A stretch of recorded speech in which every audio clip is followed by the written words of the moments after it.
Maximum with the plain background so everyone can just think about whatever they want to envision behind him, which is good. We'll use our creativity. All right. Yeah, my whole house is like this.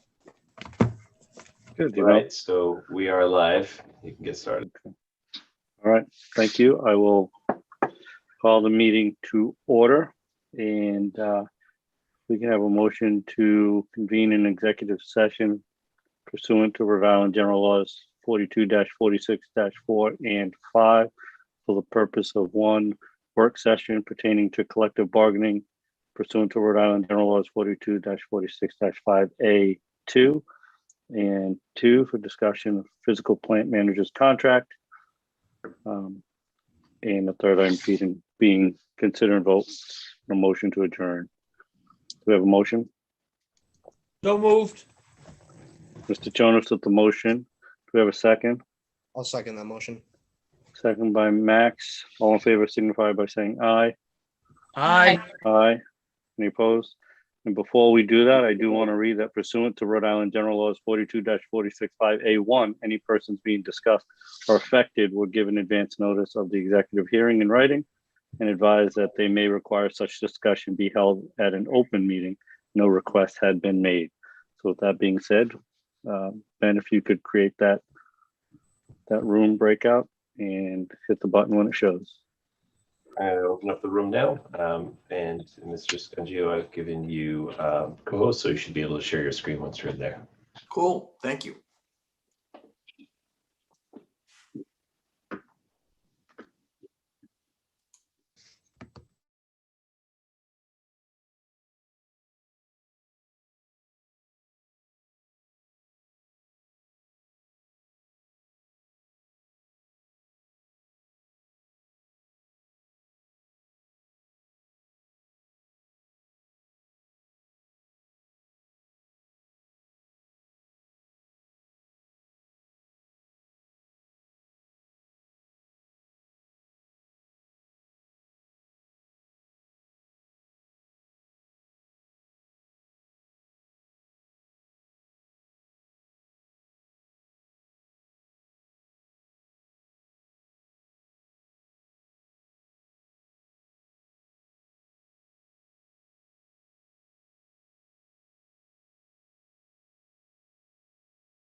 Are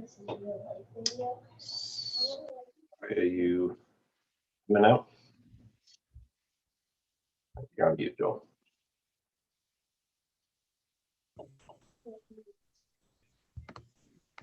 Sorry, thank you. Yes, we're coming out. I always forget that it automatically puts you on mute when you. Oh, we like to keep everybody nice and quiet. So Yeah. I'm going to close the rooms. Ben, please split my screen when you have a minute. Yep, I'm working on it now. Thank you.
Are we all here? Yep, the Yeah. breakout rooms are closed. Everyone should be back. Just before you get started, I just want to make mention to everyone in here. It's a large group this evening, so if everyone who is not currently part of the presentation or speaking, just turn off your webcam and to make sure you're muted. That will keep this stream nice and clean because it'll only show the people who have the webcams on.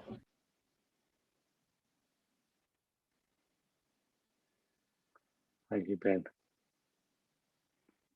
So, Can I turn mine off then too? no, only the other. Yeah, you don't have that luxury. So I'll call us the meeting to order into open session. If we could stand, pledge allegiance, and a moment of silence, which is all that more needed for our country this time. So.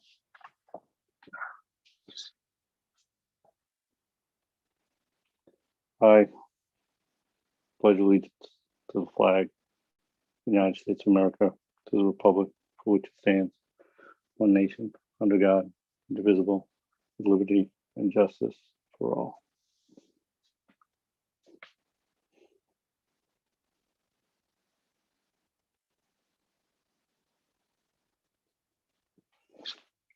Thank you.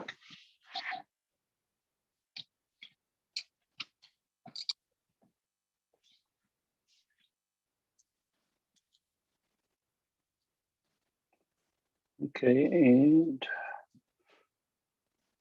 I'll report out that no votes were taken in executive session. And Mr. Clerk, if you could read the next item on the agenda, please. The next item is Student Liaison Grant Wozencroft. Good evening, everyone.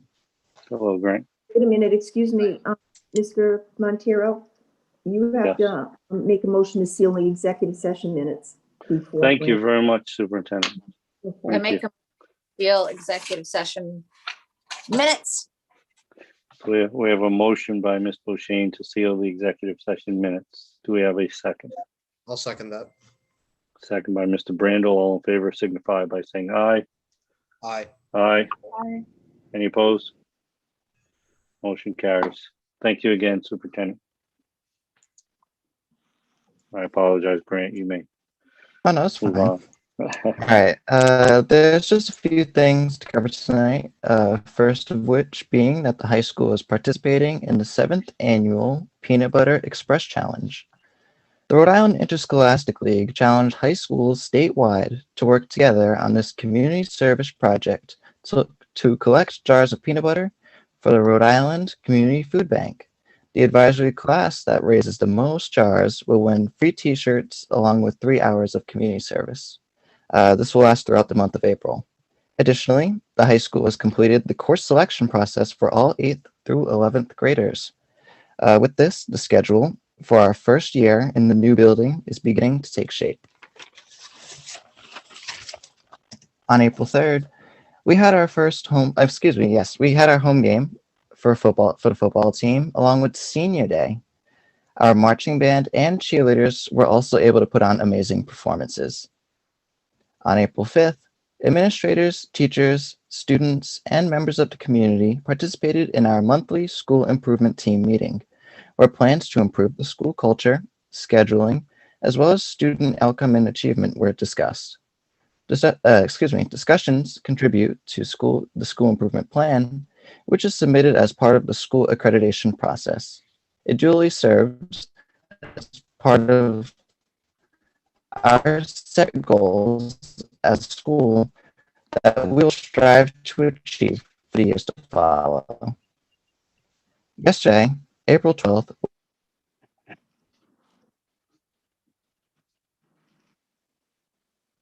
Grant, we can't hear you. Grant, I don't know if you can hear us either. We can't hear you. Mike, okay? There you Nice. go. Yeah, there you Okay. go. And Thursday will be PSAT day for all sophomores in the building. Also on Thursday will be the Apple test for seniors looking to seek the seal of biliteracy. On Friday, April 16th, the Mamma Mia musical performance will be held at 7:00 p.m. After this eventful week, we will transition into April vacation from April 19th through the 23rd. On Saturday, the 24th, the Environmental Club will be holding a community cleanup at Crescent Park from 1:00 p.m. to 4:00 p.m. Students are encouraged to sign up through the Google form in their emails to earn community service hours. And finally, the advanced placement exam windows are between May 3rd and May 25th.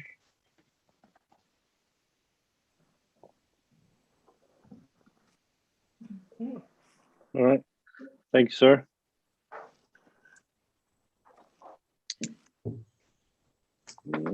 Next item, please.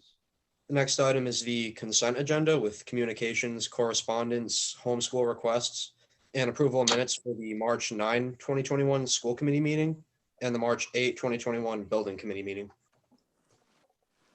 Okay. I'd like to call your attention to two communications in this packet. The first one is the health and safety communication in regards to students and school. And the second one is the catered events, the indoor-outdoor venues, and the restrictions and numbers associated with that. That all came out this week.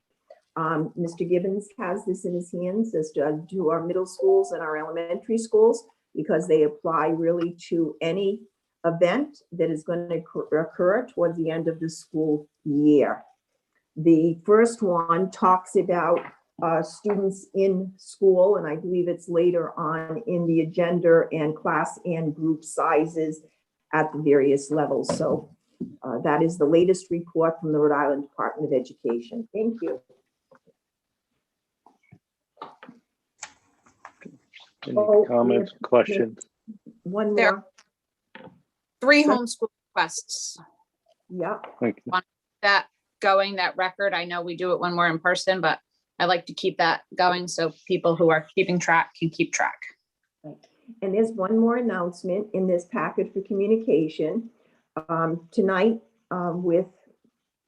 I have appointed and asked you to approve a contract for Christopher Murphy, physical plant manager for the new East Providence High School. And Christopher is with us this evening. He's right over here, Christopher.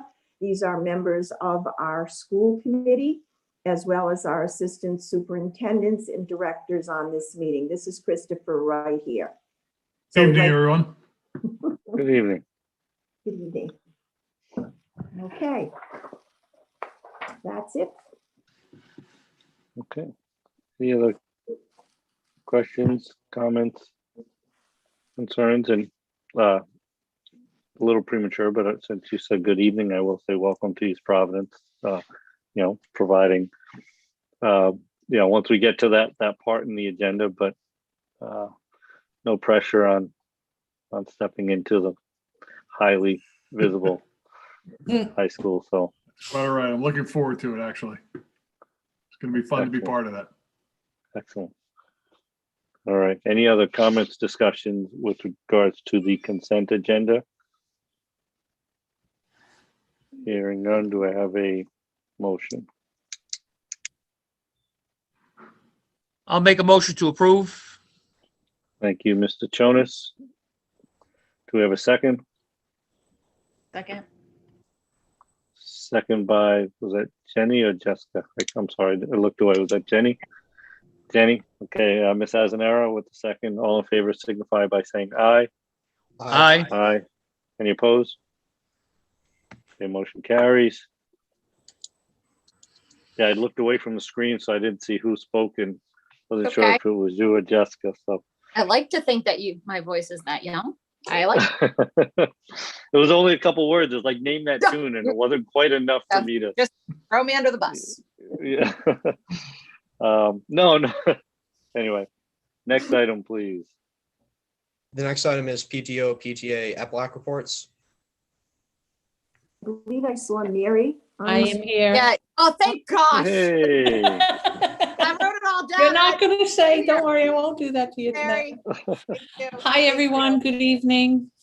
Hello. My Mary Nascimento from East Providence Local Advisory Committee. I just wanted to mention that the recognition dinner has been pushed till June 3rd, and it will be held at Riviera Restaurant. We found, as Superintendent Crowley was just saying, all these technicalities when having events at the school and everything. So we reached out, looked into venues, and Riviera seemed to be the best place. So that will be on June 3rd. We will be inviting last year's recipients who did not receive their awards. We'll send them an invitation because we are going to be limited to spacing to 100 people. So, and this year the committee will select the first Carla Midgley Award. I don't know if everybody remembers, Amanda Fournier read that last year. Carla Midgley was a teacher in East Providence that was just remarkable, and we've made it an award in her honor. And also another thing we were thinking of was having a wall of fame for those individuals that have been nominated 2 and 3 times, because that speaks volumes, I think. If you have a para or you have a speech, OT, anyone that's being nominated 2 and 3 times. So we want to find a place for the wall of fame. To put that, whether it's outside the special education office, and I know we're in between all this moving and everything, so that will be decided at a later date. The other event I wanted to mention, oh, sorry, one more thing. On our recognition nomination papers, it said that all the winners would know by April 9th. We're a little behind. They should know by the end of the week or the beginning of next week. Just to make Mary, a note. before you go on, can I ask you this question? Because I was actually going to ask, have we looked into for the people who, for EPLAC, who for the recognition night, who cannot attend or who choose not to attend, are we looking to see if we can do it live? I was going to ask Ben Russell that if there's any way that we could do a Facebook, maybe a Facebook Live or a YouTube Live with that for those people that cannot attend. Because in the past, sometimes if someone wins, they'll bring like 6 guests. Well, we have to limit that this time to maybe 1 or 2 guests. So we are This looking. is perfect, the perfect timing. There is a way. I'll just say that.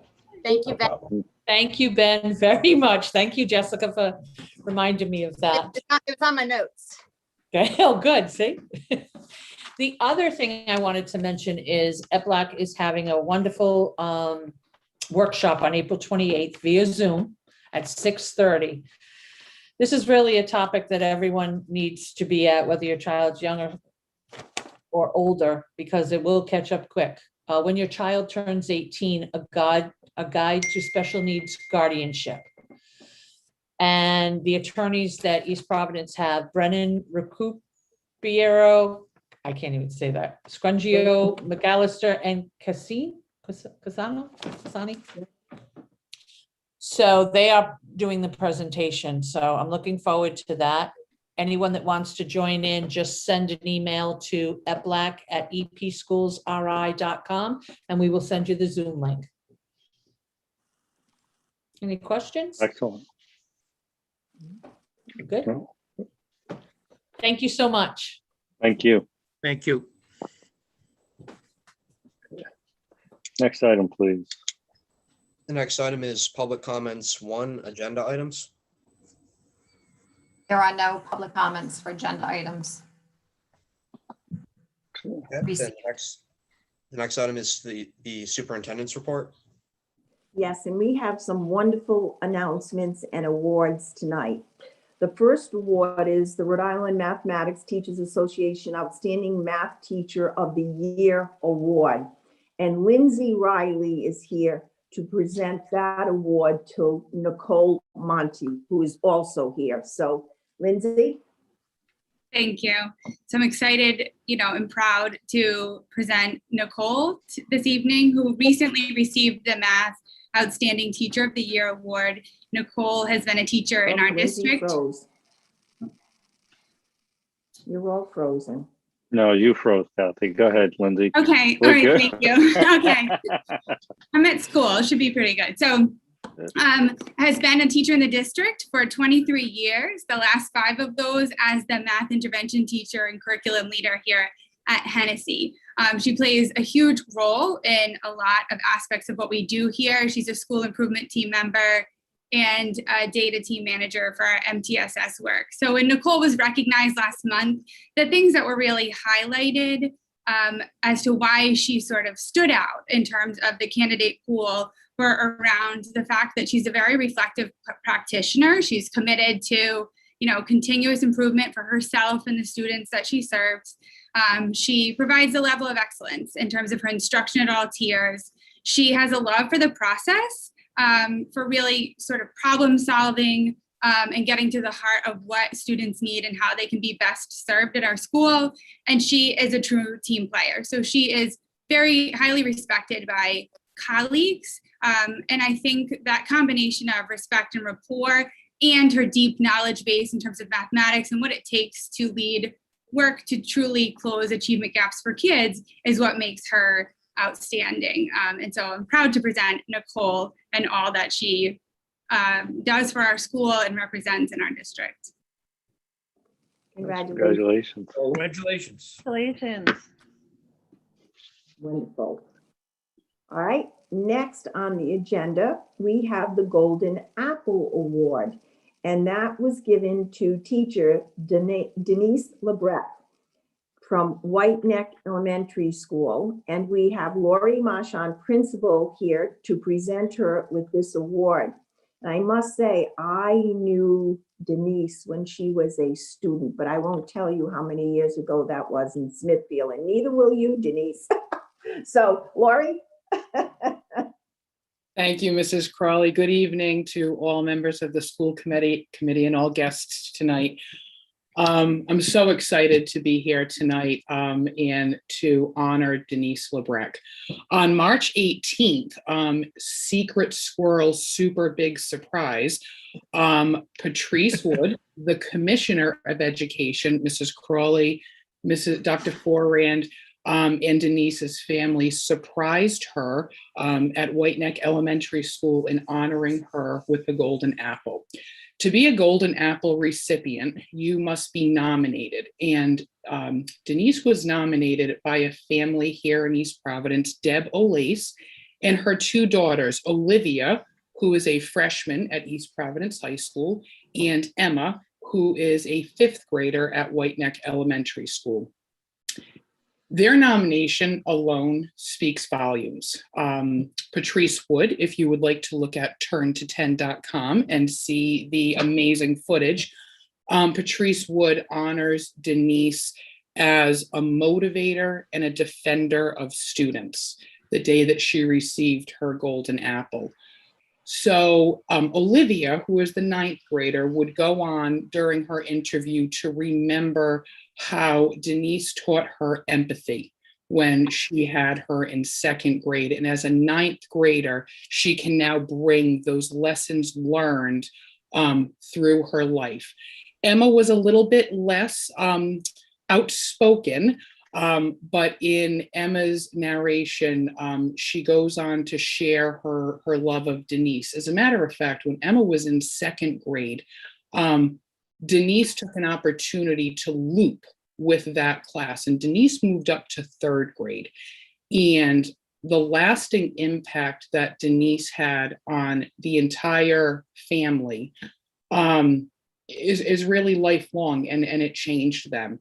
And their nomination, I'd be happy to share it with you all. It's quite lengthy. It's just impressive. I myself have known Denise for a very long time, not quite as long as you, Mrs. Crawley, but for a long time. So I had the pleasure of teaching Denise's daughter at Riverside Middle School quite a few years ago. And I remember when Denise first came into the profession as a substitute teacher, and she covered for a fourth grade class long term. And we built a friendship then that has lasted through the years. And Denise is now, I'm so proud that she is a part of our White Neck family. She teaches third grade, ELA, and social studies. Denise has an absolute love for teaching and for this profession. More importantly, she has a sincere interest and concern with every student in her class. And that was very well brought out through her nomination and her Golden Apple. I've witnessed extraordinary dedication and commitment by Denise. And, you know, especially in this time of COVID, Denise has gone above and beyond to build relationships with her students in person and distance learning. And, you know, Denise would attest to, she says, these are all my kids. And she treats them all as if they are her own children. If a child needs a coat, Denise gets them a coat. If a child needs sneakers, she gets the child sneakers. If the family needs groceries, she gets them groceries. Denise is one of our leads of our Feinstein committee that has been instrumental this year in helping our White Neck community. And I'm so proud and honored to be here tonight with Denise as you all honor her as being a Golden Apple recipient. Thank you, Denise. and Congratulations. Congratulations. We will never forget what the mother said when she was being interviewed that day. She said, Denise saved our lives. That's what that parent said. And it was really eye-opening. So I thank you, Denise, very much for your dedication to the children in East Providence and the families. So congratulations, well deserved. Yeah. Thank you very much. And to both of our elementary school teachers. So I learned today doing a reading with Orlo, right? Round of applause. Yeah. Is something that I learned. So Like it. so yeah, to both, just amazing. You know, in the 8+ years, you know, the evolution, at least from my perspective, for our pre-K to 5 schools across the district has been amazing. The empowerment, the initiatives, it's refreshing, and I really appreciate, you know, what each of these professionals do, as well as their colleagues. So thank you. Thank you, Denise. Yeah. Thank you. Next on the agenda is East Bay Community Action Program. Dennis Roy and I started talking pre-COVID, and then COVID hit and everything was put on hold. And then Dennis contacted me again recently, and I have him here. And I believe, is Susan with you tonight, McCaffrey, Dennis? Yes, Superintendent, we have Stephanie McCaffrey, Vice President. Right. They're going to present something to you that I believe will be extremely helpful to the students in the East Providence school community. So Dennis, if you would, go right ahead, you and Stephanie. Thank you, Superintendent. Appreciate it. Members of the school committee, thank you for your time this evening. So we're here tonight to talk a little bit about the possibility of partnering to open a school-based health services program right across the street from your wonderful new high school. in September in the Sweetland building. For those of you who are familiar with the Senior Center complex, we're working with the city to do some renovations on that building. In a few seconds, Stephanie will run through a PowerPoint presentation, which I hopefully you have. And we know you're busy, so we'll highlight the major points of what a school-based health services program is and how it could impact and support all the students in the city. So as some of you know, many of you hopefully know, East Bay Community Action Program has been around for over 50 years. We provide high quality services, health services, Head Start, and other programs, basic human needs programs to East Providence residents. We have headquarters at Bullocks Point Avenue, and we provide, like as I mentioned, Head Start services. So what we're talking about is really asking about developing a partnership. We would work through a potential memorandum of understanding with the school district about what role the school district would play and what role we would play in providing important school-based services for teens and young adults and children in the city. There are about 1,000 school-based health centers around the country. And at this point, let me just turn it over to Stephanie. And I don't know if you want to share the screen, Stephanie, with the presentation. And we'll, like I said, we'll go through it. We know you can look at it at your leisure, but we'll go through some of the major points, and then we'll take any questions you may have. Gwen? Thank you. Good evening, school committee members and educators, and thanks for having us. I'm going to try to do this quickly, but provide you with the essence of what a school-based health center is. And I'm going to refer to it as an SBHC to make it quicker for you all. Okay, next. Gwen. So a school-based health center delivers fully integrated care. It's very similar to the type of model that we offer at our fixed locations, and it includes primary medical care, behavioral health, dental care, and also a number of different enabling or social service programs there that we consider wraparound programs that enhance the health and wellness of the youth and the families that we work with. Typically, SBHCs are located either within the school or very closely situated nearby. And so we're very fortunate to have the support from the city in providing us with the Sweetland site so that we can be very, very close to the new high school location, which is wonderful. And we like to partner with the schools to work on not only the youth's individual health, but also larger initiatives, so to speak, school-wide initiatives, whether that be tobacco education or cessation or drug and alcohol counseling, etc. Next one. One of the real benefits to SBHCs is that it really reduces barriers.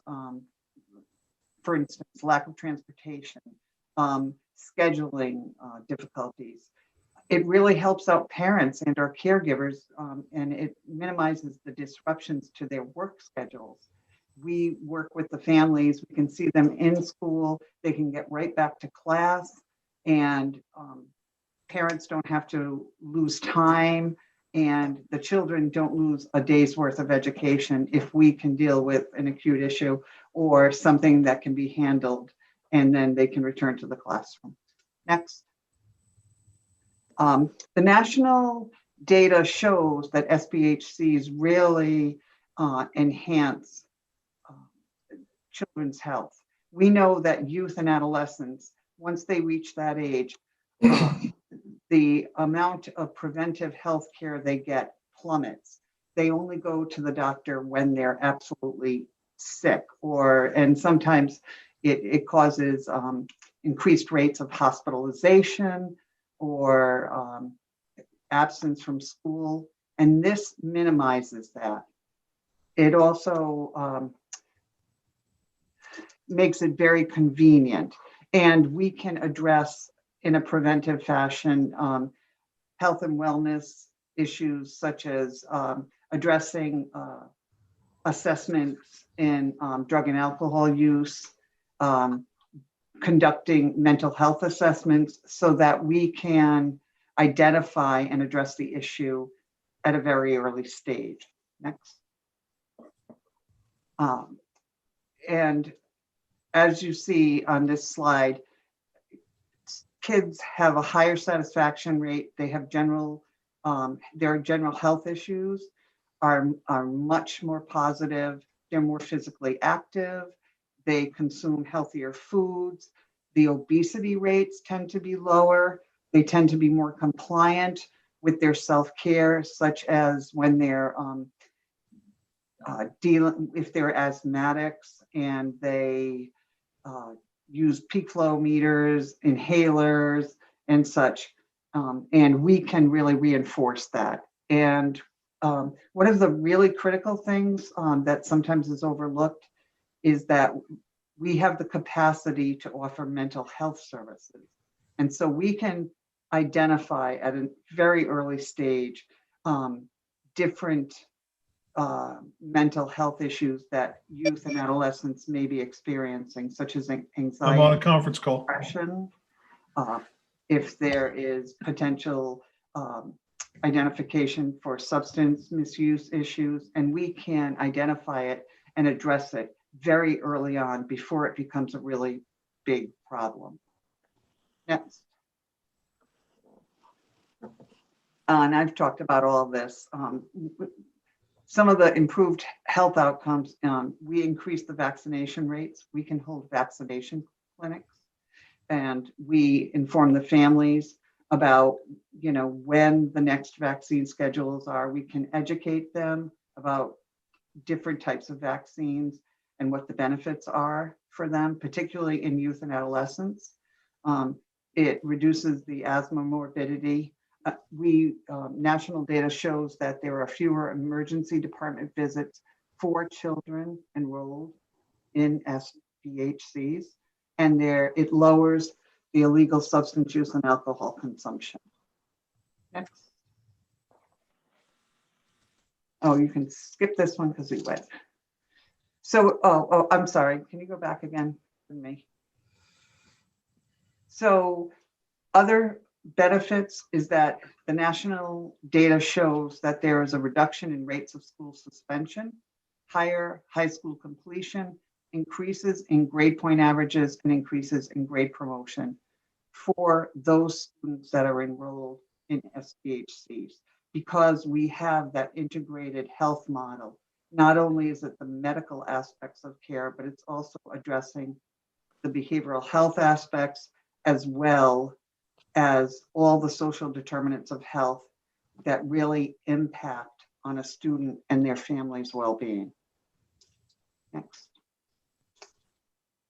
The common characteristics of SBHCs, well, we are very fortunate. We'll be a stone's throw away from the school, the new high school, which is great. We have a really good relationship with the East Providence School District. We already have 2 of our very thriving dental programs in many of the East Providence schools, East Bay Smiles and the Moeller Express. And so we've really cultivated a really good relationship, and this would just extend it. And we use a multidisciplinary approach. We have medical providers, behavioral health clinicians, we have case managers and medical assistants and nurse care managers, all of whom can augment the wonderful services that the East Providence School Department offers. What we like to do is we augment any of the services that are offered by the school nurse, by the school social workers, and by the guidance personnel and all the educators. Next. We can skip that one. I'm trying to be mindful of your time. These are just some of the things that come into play and what the schools provide: ample space. We have the space. The city has committed to that. What we would like to do is have a very strong linkage. And so we'd like to be in the school with our case management so that we can work with the school nurse and the social workers and the guidance personnel and the educators so that there is a name to attach, a face to attach to the names of folks, and so that we can be there and work with them and really get a sense of what the needs are within the particular school, and that being the high school. Next.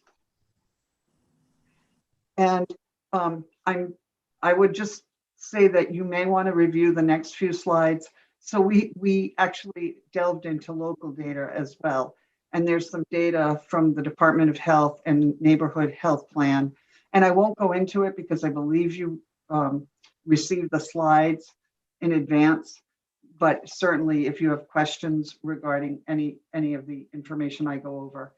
So if you can go next. And it just shows the real benefits of having an SBHC. We know vaccination rates go down, and SBHCs help us increase them.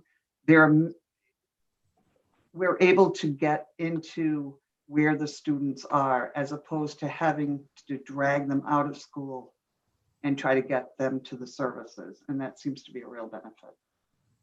Next. Next. So our hope is that we'll be integrated very closely with the school. We'll build on our existing partnerships. It's definitely a very much youth-centered approach, and we involve the parents and our caregivers. We like to have the whole family involved because we know it's a family effort. We do not deny access due to insurance status or ability to pay. Regardless of income status or insurance status, we gladly will work with all the youth and families. And it just results in better educational and health outcomes. Next. And as you see, our vision is for East Providence to be the very best place for all youth and adolescents to learn, grow, and thrive. And our mission is to support the health of all youth and adolescents in East Providence through evidence-based and data-driven policies, practices, and programs. Next. And our champion is the school nurse. She is the linchpin. He is the linchpin. This role helps support the SBHC in making and cultivating those really important relationships within the school. And so that school personnel feel very comfortable and know that they can not only trust our ability to work with them, but that they're comfortable engaging with us, and that the nurse can educate support staff that may not be aware of our program and our history in the community. And that will just increase the likelihood that more folks will give referrals and that take advantage of the wide array of services that we offer. Thanks. And hopefully I've summarized it very succinctly why, there's a real benefit to having a partnership and a relationship and a school-based health center that is so closely aligned and physically near the high school. I think that's it. All right, thanks, Stephanie. Appreciate that. We'd be happy to take any questions. We hope you'll allow us to continue to talk with Superintendent Crowley and the nursing staff and others about potential memorandum of agreement. We'd look to open potentially in September. We're in the process of raising funds for this venture right now. We've got good support from the city, United Health Plan, and others. So we'd be happy to take any comments or questions. Through the chair, Mr. Roy? Yes, sir.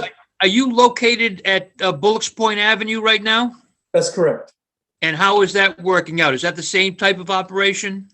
Yeah, we are. We've been there for close to 50 years now, and we run a primary care practice out of that particular building. So the staff that would be at the school-based health center would get their support from our main location at Bullocks Point Avenue. Thank you. Thank you. Through the chair. Yeah. So first of all, thank you both for coming tonight. This just came at a very weird opportunity. Last month, right? Catherine, was it last month I had to reach out to you? Yes. Mhm. So last month I was interviewed by a nursing student, no relation to East Providence. I know her through my job, and she had interviewed me about this particular item, which I knew nothing about because we don't have it. She interviewed me because she had to interview a local official, and I was the only one she knew. So this came about, and this question happened to come about, and she knew everything about this, and I did not. Obviously, I know the Bullocks Point location. I just didn't have any idea. I know of some that are in schools in Rhode Island, but nothing to this extent. So I got trained in it really, really fast last month. I actually had to call the superintendent to ask her some questions just to see what our statistics were because she was asking me. So I guess my questions that I have to you is, your main focus wouldn't just be the high school, it would be all of our schools. Your location would just happen to be across from the high school. That is correct. We can get some better data from our electronic medical record. I know we already service East Providence High School and children in the elementary schools and middle schools. We can get some better data on that, but yes, that's correct. And then you would be using what you're considering your nurse case manager to help parents, and I'm doing this for anybody who may not know, and please, if I'm wrong, please correct me, to help parents and students if they're on some kind of medication or to do something like that, so that they have it at home, so that they know what they're doing. This would be an extra step that sometimes we don't have right now in our schools. What we'll have on site will be an actual nurse practitioner, which is a mid-level provider who can do everything from sports physicals to exams to medication management, as you suggest, or other kinds of visits. And in addition to that, licensed clinical social workers who can assist with behavioral health issues. You know, the potential for bullying or other kinds of issues. We can access staff who may be supported with any kind of substance or drug or other alcohol issues. And so those are the kind of things that we'll be able to take advantage of with this program. Thank you very much. Thank you. If you think about it, it's bringing our integrated primary care model of care beyond the four walls of the Bullocks Point facility to be in very close proximity to the high school. And we can serve all ages of kids. Absolutely. We also will have some availability for the senior center. And so it may cause some interesting intergenerational projects over time. So although many seniors already have primary care doctors, you know, we'll be available for them also. Since you brought that up, I'm going to ask a strange question. What about our own staff? What about our own educators? We'd be happy to talk with the superintendent about how that possibly may work. You know, it really is going to be a partnership. It's going to, you know, the MOU will dictate what the school district can do, what we can do. So it's still a work in progress, but we're open to all sorts of conversation about this. We talked about this, and we talked about our social workers. Diane Wallace was in the conference with me, and how some of our social workers right now are overwhelmed. And we think this would be a good thing to help us in those areas right now. They talked about doing our athletic physicals because our doctor has retired now, and they would be happy to entertain. I mentioned this to Greg Amori, who thought it would be a very positive solution. Our point of contact would be Diane Wallace for them, our head nurse. So that our nurses or whoever would make the referral would go through Diane, and then Diane would call the East Bay Mental Health to have them intervene. So she would be our liaison to them. The memorandum agreement is pretty neutral. Certainly, I would have our lawyer look at that to make sure that it was in line with what our expectations were. But I think this is something that could be very positive. They also, Mr. Roy mentioned the fact that eventually it could provide internships for our allied health program. that is evolving at the CTE. And I think that's a very positive step as well. So I just wanted to fill you in, and if you will allow these talks to continue, I would appreciate that. If I could just ask a question real quick, if say like a practice were to be botched, would that liability rest on the school department? I'm sorry, say it again. Could you repeat that? Would liability for this be like on the school department, like if practice were botched? So we would, we have malpractice coverage through the federal government through our grants that we receive. That would be a question for legal counsel for the school district and our legal counsel to review. But we certainly have that kind of coverage.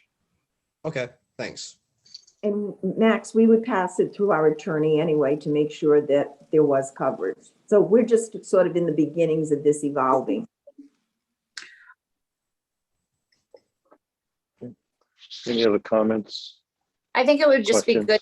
Yeah, I think it's just good, Joel. I think that we should just stay with this and stay part of this conversation as well as with the city. You know, the location and how that's going to work and our involvement with the city and with them and all parameters of this together. Yeah, no, I agree. I think it's worth, continuing to gather information. Right. And see if it, leads to something that is, beneficial to our student body and, our community. Without, and I think Max's question is kind of,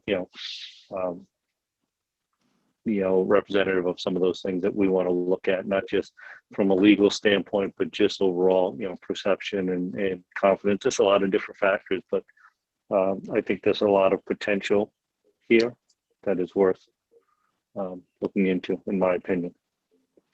And would this, through the chair, would this require a vote by the school committee to approve? I'm just going to continue conversation with them. I think I would bring a memorandum of agreement if we were going to come to that to the school committee, Mr. Jonas. Thank you. Yes.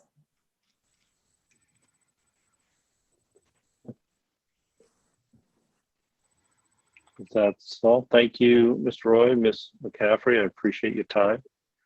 Thank you. Appreciate Thank continuing. you. Take care now. Bye-bye. Next on the agenda is the PSAT reports from Bob Currier. Bob?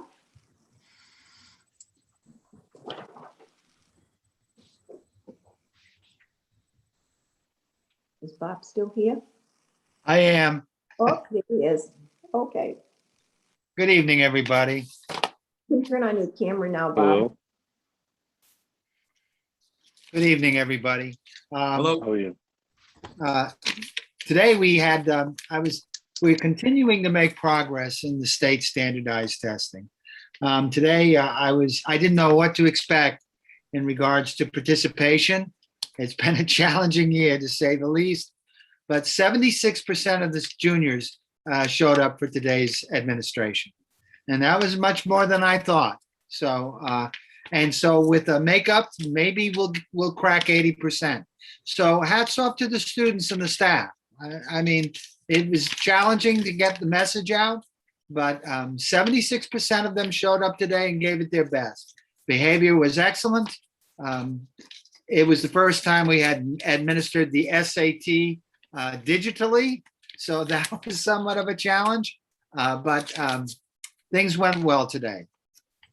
We had administered 2 standardized tests during this challenging year.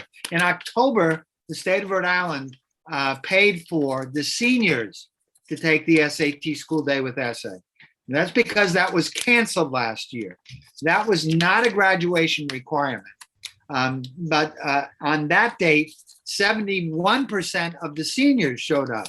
That was on October 14th. And in that administration, 62% of the seniors either met or approached the benchmark in ELA. Considering what we've been going through, that was an improvement. we had 71% of those students show up. We're still struggling with math, but we were making improvement. And then in January, because we missed the date for the PS NMSQT in October, we offered the PS NMSQT in January to all juniors. 47% of the students showed up to take that test. But what was interesting about that administration, it's the first time while administering that test to that large a number of students that we cracked the 70% mark in terms of 74% of the students either met or approached the benchmark in ELA. I've never seen it that high. And in math, where we've struggled, but 42% either met or approached the benchmark in the NMSQT in January. I've never seen it that high. So the thing that I think that we will be, we know that the percentage was not a high percentage in terms of students who took the test, but we are definitely making progress in those areas. So the news is good. I don't know what the results will be for this particular year, given that distance learning has been such a challenge. But I was quite pleased with the participation today. And I would have, if you were to ask me how many students, given the first two administrations this year, if you were to ask me how many were going to show up, I don't think I would have predicted 76%. And my guess is that maybe another 10 or 15% may want to take the makeup on April 28th. So the news is good in terms of our progress. We have gaps, and I think that the data can inform us on how to close those gaps. I mean, one of the more interesting gaps in our building is the gap between male and female. But this has been consistent over the past couple of administrations. So it gives us plenty to work with in regards to improving thinking about instruction in the classroom, especially in how we deliver instruction to male students. So the news is good, given the fact that so much we've encountered so much this year in trying to reach out to students. But I'm sure that I am convinced that we are going to continue to make progress. We are going to administer the PSAT 10 on Thursday. Once again, I have no idea what percentage of the 10th graders will show up. But given the fact that there was a good turnout from the juniors, I expect it'll probably be about the same with the sophomores. And we will have a makeup for the sophomores also on April 28th.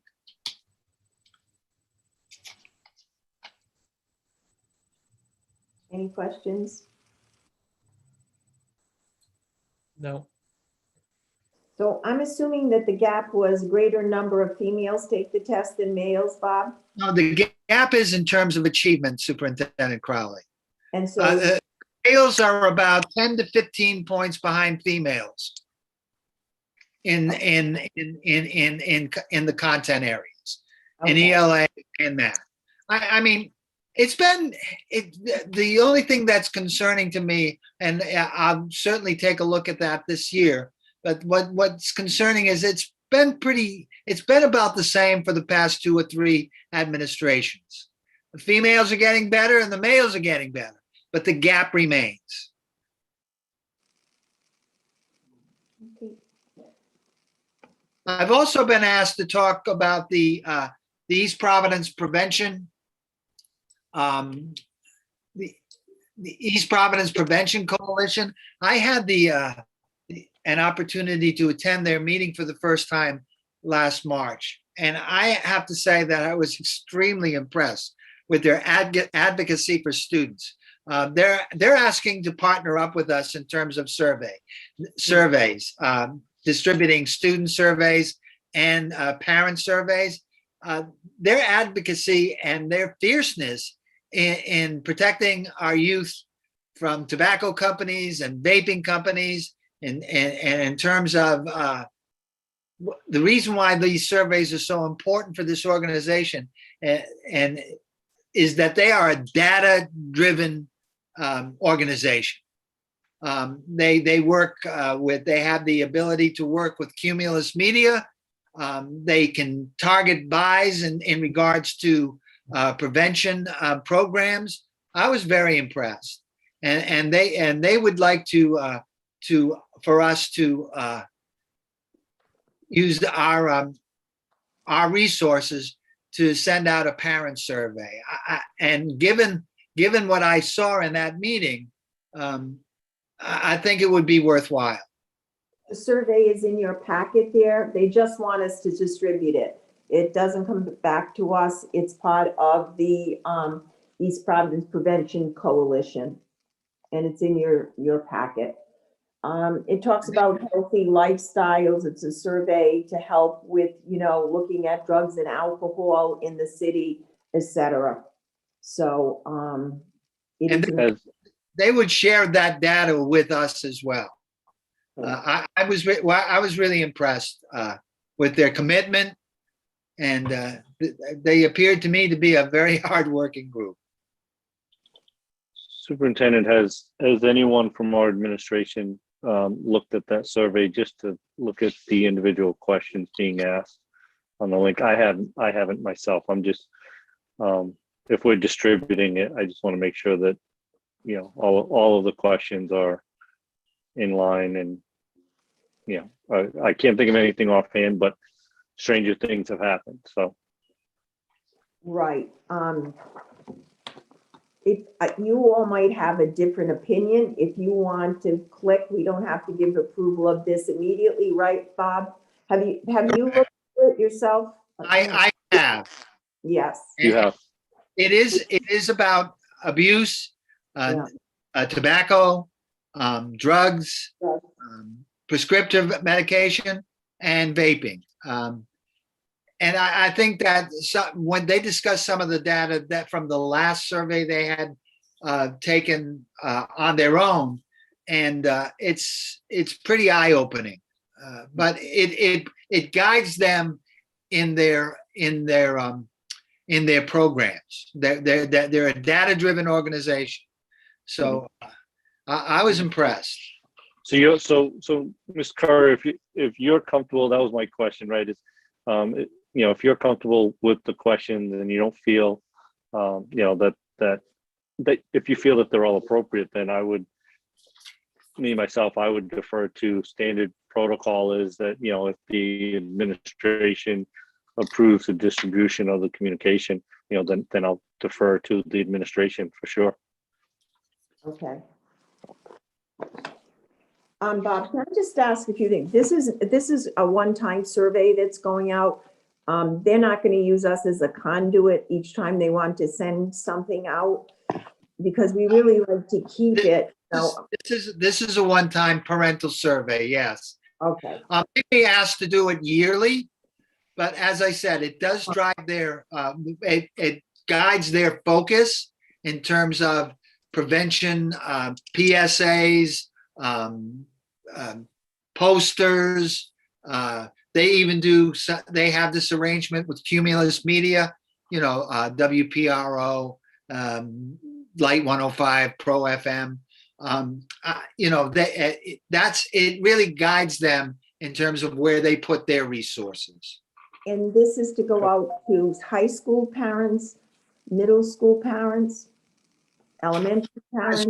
I believe high school parents, but I can get back to you on that as well. Okay. I will attend their meeting in April. I would be. It is coupled with the middle school as well.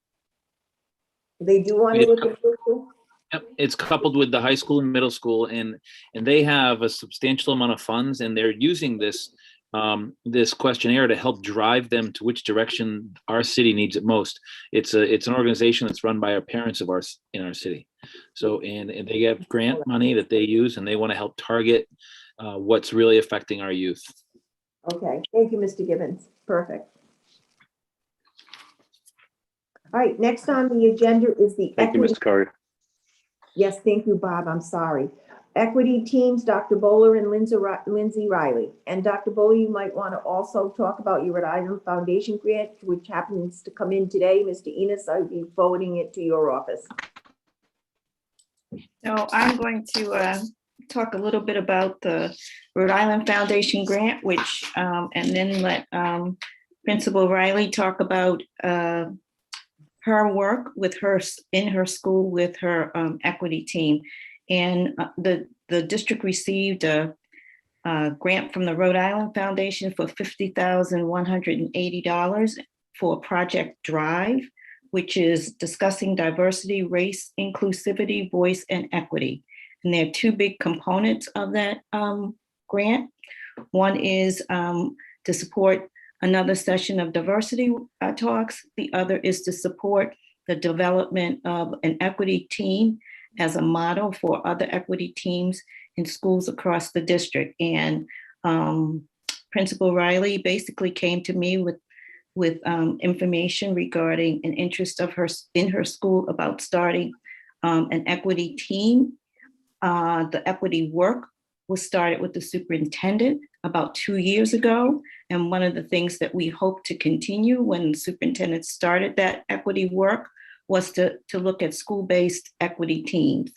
So through this grant, and also through the funds from the Comprehensive State Literacy Development Grant and some of our Title IV funds, we are able to support Lindsay's work and also to continue to provide information, knowledge, and opportunities to reflect and think about diversity, race, inclusivity, voice, and equity for teachers and administrators. So I'll take some questions after Principal Riley talks a little bit about her work that has started in terms of building her equity team at Hennessy. Thank you. So I'll start by saying that I'm grateful for this opportunity to move our work forward and for the opportunity to share some of the exciting work that we're leading here at Hennessy. As a team, as a school, we've learned a lot about the transformation and school improvement process. That's an important part of our story, what we've accomplished together, the improvement path that we're on, and the commitment we have to each other and to this community. So we're grateful to move this work forward. I think that this is work that we have articulated in our mission and vision. It lives in the goals of our school improvement plan and what we meet about routinely. And so I believe that this grant, the support that we have received from central administration, coupled with sort of the passion, the energy, and the commitment that we have as a staff, we're ready to really to move forward. So I think of this as not brand new work for us, but definitely a newly formed equity team. So it's a team that will work as a subcommittee of our school improvement team, and they already do. So that we've started this year is sort of like calling them out as a team. But I think it's important to note that it's work that's not done sort of in isolation, that the task of the equity team is really to lead that vision and lead the goals.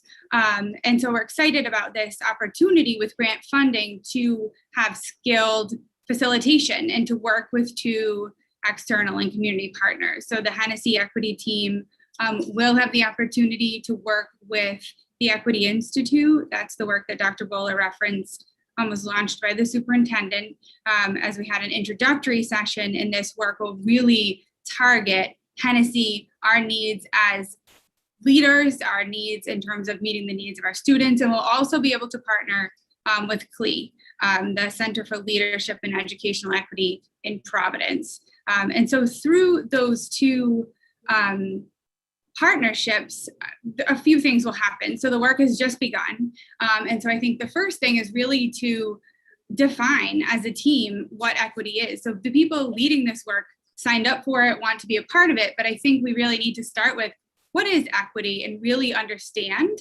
and allow ourselves to sort of shift our mindsets in terms of, letting go of some of what has been, that it's not about everybody receiving the same. It's about truly providing the students that we serve what they need so that they all have equal access to success. And that's where the equal comes in. I think really understanding how far reaching equity work can and should be in a school, that we're really examining and taking a close look at the systems and processes in place, looking at who is well served and who is not well served.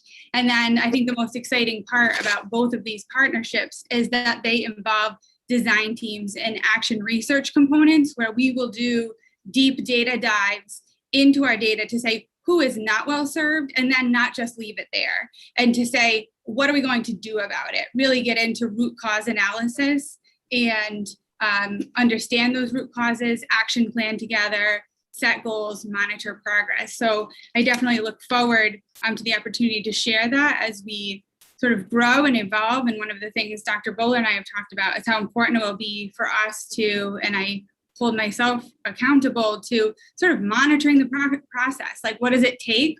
What have we learned? What have we changed, so that we can sort of share out, continue to grow ourselves, and to share out with the larger community. And I think, our goal is to really move from finding those inequalities, work toward those equitable outcomes, to reach justice, and to really look at the systems that we have in place and make sure that they are continuously evolving to match the needs of our students. And so we're excited about the work ahead. We've just wrapped up a book study, as a huge part of this is a commitment to the implementation of culturally responsive practices in our teaching and in our leading. So definitely grateful for Dr. Bowler. We've met a lot leading up to the launch of these programs. So I'm happy to answer any questions. This is, like I said, in some ways continued work, but also brand new work that we're really excited about. Any questions? I just wanted to make a comment that sounds really exciting and encouraging to see that initiative being taken, especially to support, as you said, the students. And it's not just about making sure everyone has the same resources, as helping out the ones that also need a little bit more as well, some more support. So I think it sounds very encouraging. I just have one question though, regarding the equity teams. Who are those composed? Who composes that team? So they're a component of our school improvement team right now. So our school improvement team includes, teachers and staff and parents and community members. The equity team's taking on those projects right now are teachers, and they do span, special subject teachers, intervention, a grade level span of teachers, and social workers involved. So I think we have a good representation of our staff. And then a key part of that work will be constantly, and it's part of the plan of the projects, is to engage stakeholders as we learn and grow, so that we're not, siloed making a decision as part of that design team, but we are design team leading work. And so definitely a big component will be student voice and parent voice, and bringing it back to both the school improvement team and the community at large. But it's about a total of 16 staff members, which, for our school is a large percentage. In fact, it's interesting that we started as this small team, and just as the project was being planned, it grew to the point where staff said, when you say equity team, I feel like that's me. It must be me, and I do this and I do that. And I think that's the point, that people feel, engaged and part of it. So I'm gonna have to be really specific because, it's growing, but it is a team of 16 staff members that have split off into two sort of project teams that will each work with one of these community partners, and I will serve on both of those. Thank you. Another thing that Lindsay and I talked about was to certainly in terms of sharing the work, but also sharing it within the district. And part of the comprehensive literacy plan is to have equity teams at each of the elementary schools. And as Lindsay and I talked, we talked about her sharing, and she's really on the hot seat now because this will become the model. This will become the framework for other teams that may move forward soon within the district. Yeah, and if I can just add to that as well, Celeste does an amazing job behind the scenes, and I'm glad to see that you get to present this part of the work that you're putting in, Celeste. So thank you. The question is to Dr. Bowler, to the point that you made. Is there a kind of a goal timeline when you look at the expansion of this model into our other elementaries? Is, when you look at that, do you say, okay, we hope to be, we hope to have expanded and set up similar teams in X amount of schools by such? Sure. So part of applying for the comprehensive literacy grant was looking at a rubric in terms of different areas and looking at where we might need a little boost. And so part of the planning for the coming out of the literacy grant was to establish an equity team at each of the elementary schools. And the funding for the literacy grant is over 4 years. So technically, by 2024, we should at least have an equity team or sub-team of the school improvement team at each of the elementary schools. So Lindsay's school stepped forward this year. And because of the difficulties with COVID, one school was great to have, more would have been better. However, I understand all the work that teachers are doing in terms of the pandemic. And so I do believe that she will provide, and Hennessy, the teachers in her school, will provide a great model. And as things return, as we get back into the rhythm of what school is really about, I'm sure that we will have other folks who will step up. But it is a 4-year plan. Okay. Thank you. Any other questions?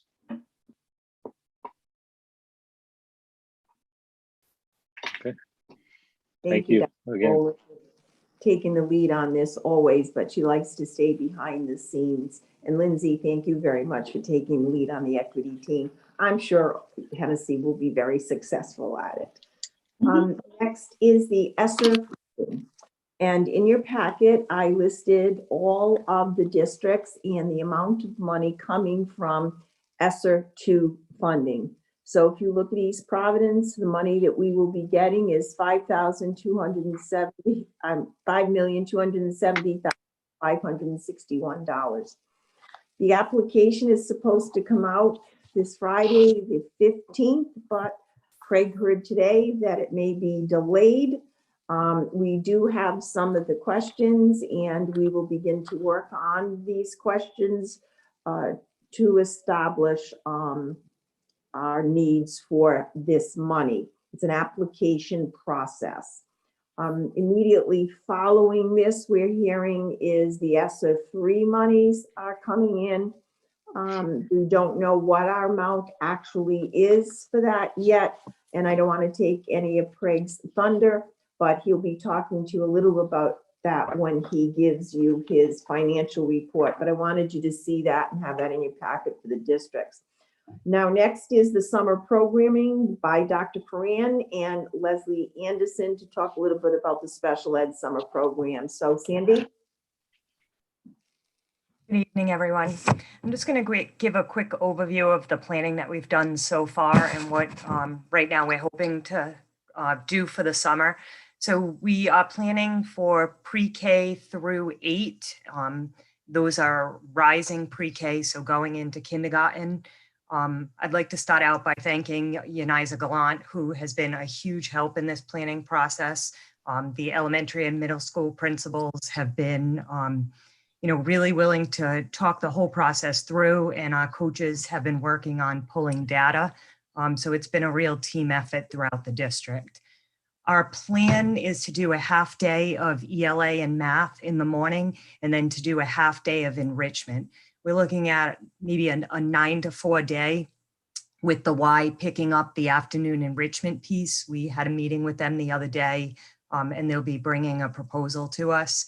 And it would be a variety of activities that they would offer, curriculum related, but really hands-on, project-based, to really engage students in the day. We're looking at a Monday through Thursday program, with Friday hopefully being a field trip Friday, as long as we're able to do that with COVID restrictions. And those field trips would be connected to curriculum. It would be an effort to front load information for students. So if second grade is studying the planets, we would try to go to the planetarium to give them that background knowledge. So when they do start the second grade and have that unit, they do have some experience with it and some schema to bring into it. We are looking at approximately, we have a grant right now for preschool, 20 students. And actually Karen wrote for another grant through the Advanced Course Network for another 60 students. And we believe we'll hear by the end of next week for that. We approximately 200 elementary students in grades, what will be 1 through 6 for them. And the middle school is still up in the air because it will be working on closing some gaps. So we are looking at somewhere between 200 and 300 students for middle school. And we're talking about a little bit of a different structure for that, as opposed to like mornings doing ELA and math and afternoons doing enrichment. We're looking at some kind of integration throughout the day of that. And we did also talk to the Y about that, and they are looking at the programs they offer in Providence, their After School Alliance, and possibly bringing some of those here during the summer, excuse me. So we have sent out surveys to staff looking at who would be interested in doing some framework writing before the summer, because we really want staff to be able to come in, and all staff that's teaching the grade level just kind of pick up that information that they need and be able to teach it from there, so it's consistent throughout. So we have surveyed staff on that. We've also surveyed staff on who would be interested in working during the summer in this enrichment program. It would be by invitation.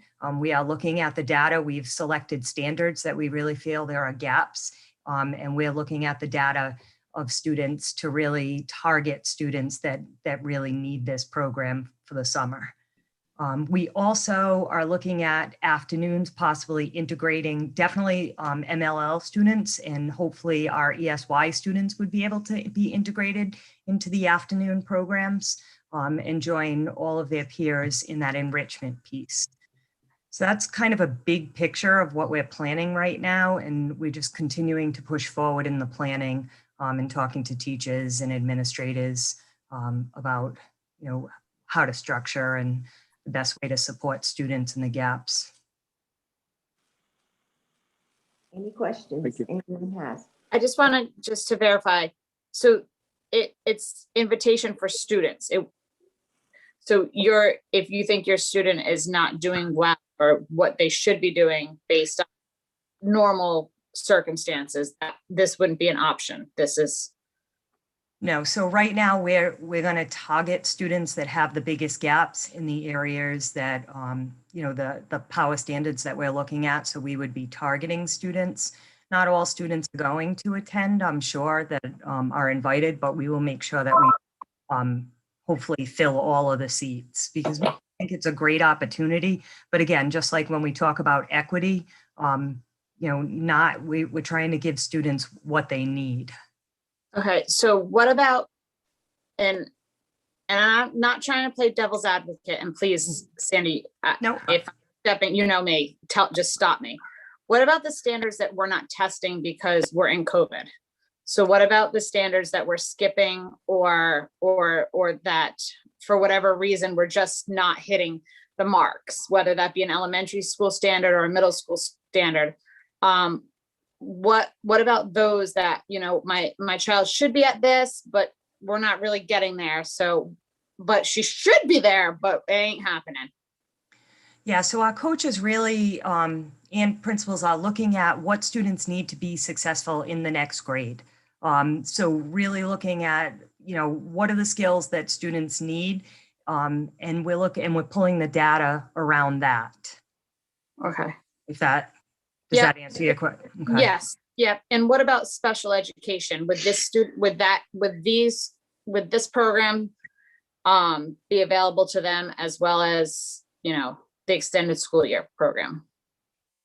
So depending on level of need. So some students may have ESY in their IEP, their IEP, and they would attend ESY in the morning, and then they could do the enrichment piece in the afternoon. That's what we're looking to do, and Leslie and I have been discussing that. Other students that don't have ESY in their IEP may be eligible to attend based on the data that we pull. Okay, because, you know, the ones that have it for only 2 days, you know, but this could be a fill in the gap for the other 3 days. Okay, perfect. Thank you. And keep in mind, we're going to have something after school as well, all of next year. So that's all part of the ESSA. So I'd like to thank Sandy and Leslie and Yaniza for doing an excellent job of collaboration on this, as well as Karen Ravello for her grants and what she's doing to help those pre-K students who are unable to come to school this year. So I'm just going to let Leslie fill you in on the ESY. So we continue to receive information from teachers in order to plan out and work our ESY program as it has in the past, because it is required by state and federal law. What we were very happy to work with Sandy and Yaniza with regard to kind of the other half of the day, the non-academic half of the day, and really giving opportunity for some of these students to participate in, you know, a more social event. If we've heard anything, you know, it's been this lack of socialization and, you know, the social emotional needs that have been really difficult to fill. In addition to what we'll do with the Y and the programs that Sandy is currently in conversation with them about, I've also been in contact with the East Providence Recreation Department that does have a special needs summer camp. And they are willing to actually partner with us too for some students who, you know, may not be able to go to that kind of a camp. Right now, they are in a little bit of limbo. I talked to them, I think it was Thursday or Friday. They're a little bit in limbo, waiting for guidance from the Department of Health on what their kind of camps will look like. Typically, they do integrate quite a bit, and they weren't able to do that last year. So they're hoping to be able to do that this upcoming year. So I've been speaking with Becky Wright, and she is going to let me know as soon as they know what their options will look like for the summer. And she's very happy to work with us. Their camp actually starts June 28th. And I think the end date on theirs was August 12th, if I'm not mistaken. And so she's willing to work with us and, you know, offer that as an option, maybe for some students, not for all, but, you know, for some. So that's our update. Thanks, Leslie. Any other questions or comments for Dr. Frand or Leslie, Ms. how long Anderson? is the SY program this summer? We start July 12th through August 12th, so it's 5 weeks. Is that longer than normal? I think it's pretty much the same as what has been in the past. School ends very late this year. Yeah. And we know that our teachers tend to like do the full gamut of, the 5 weeks. And they did ask for a little bit of a break. They have like a week and a half on either side, and the other thing I did forget to mention is that we're unsure with some of the students if the parents may request that they continue through the summer virtually. And so we may have to accommodate for some, who may have some more significant medical needs and they just want a little bit more. So if that's the case, we'll accommodate those parents. However, many of those students are returning. So I'm thinking, and that's going to be less of a demand that we may anticipate. So, that's pretty much, we're going to be really flexible in terms of how we would provide service for those with more maybe medically challenging conditions. Thank you. You're welcome. Any other questions, comments? All right, next is NEAS and by Toby Gibbons and his ramp up program. So, Mr. Gibbons, Principal Gibbons. Hi, how are you, everybody? I'm just sharing my screen with you. First thing I'd like to show and start off today is to talk. Hold on a second, it's not sharing. Oh, my bad. Sorry, made a mistake.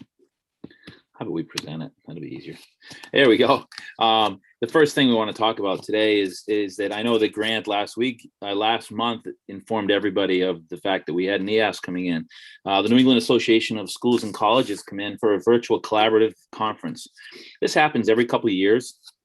And what they're doing is they ask us to do a self-reflection. Now, this self-reflection is based on 5 different standards that they're rating us on. So they want us to look at the learning culture, the student learning, professional practice, learning resources, and learning supports. And so what we do is we ask teachers and we help get teachers together to really look at the school as a whole. We want them to look at each individual component. There, within each standards, there's about 5 to 7 substandards and things they want to talk about. And they're asking us to do a deep reflection. Okay, this is the reflective piece. They'll come back in a couple of years and talk to us about our progress, but they want us to look at all different areas. And then we have to rate ourselves on if we feel that we are met the benchmark, or if we're improving toward it, or if we have some work to do. The visit came over 2 days, and as you can see, it hit just about every stakeholder that's associated with the schools. On Monday, they started bright and early with discussions with Ben Russell and I, and then we went right into the steering committee. The steering committee is our academic leaders in the high school. Those are our department heads, and every time a subcommittee or a standard presented their findings, it would first go to the steering committee and then get vetted there. And then it would go to the entire staff for a vote. So each standard gets voted on by the entire staff to say that we agree with what was in that standard. As you can see, there was central office in the meetings. They went to classroom observations, and this was all virtual, which was all new for us. As you can see, AP Assistant Principal, Ms. Furtado, was on the Google Meets immediately if there was any problems getting in, and she could help address those links. We had meetings with different students. We had a great variety of students involved. And then we had, as you can see, they hit just about everybody. They hit parents, support staff, department heads. And then they finish each day with a debriefing with me and Mr. Courier. Tuesday was very similar. They came to us in the morning and said they'd like to see more classes. And when we're showing the classes, we're showing them everything. We're showing them all types of classes, to one-on-ones and collaboratives, to our honors and our AP and our CTE classes. And we're just giving them everything. And they're jumping in for 5-10 minutes and moving on. And they are looking for evidence that backs up our report. Every one of these meetings has them, and they work, although it didn't say it at the end, they stopped meeting with us at 3. They all meet until 9 to 10 o'clock at night, writing a report, formulating data, asking each other if they saw evidence of stuff that we reported within our report. And then at the very end, of the day, you can see right there at 2:10, they came in and they're asking us, before they gave us the synopsis of what they said, they asked us, as we look at that, to come up with our 3 priority goals. These are things that we think as a school need to drive us and help our work as we move forward. And they are looking to see if they agree with us. And so our 3 goals of ours was, the first was a district-wide vision of a graduate. The vision of a graduate work started about 1.5 years ago and then kind of slowed down a little bit. But one of the things that we know we have to do as a school is create a district-wide vision of a graduate. And that process has started in conjunction with our establishment of our school improvement plan with our school improvement team. We identify the core values of our school, and we're starting to make sure that we're hoping in the next year that we're gonna have time to share this and make sure that every school in the district, every superintendent, every bus driver, every custodian, every school committee member knows exactly what a graduate of East Providence, what our vision is for every single graduate. And that starts in pre-K. Oops, what's going on here? Where's my next slide? Ben, you out there? Ooh. Hi, here. It's not advancing for me on this one for some reason. Give me a moment. Okay. I can talk about the second one. The second one is our development of our school improvement team. Thank you, Ben.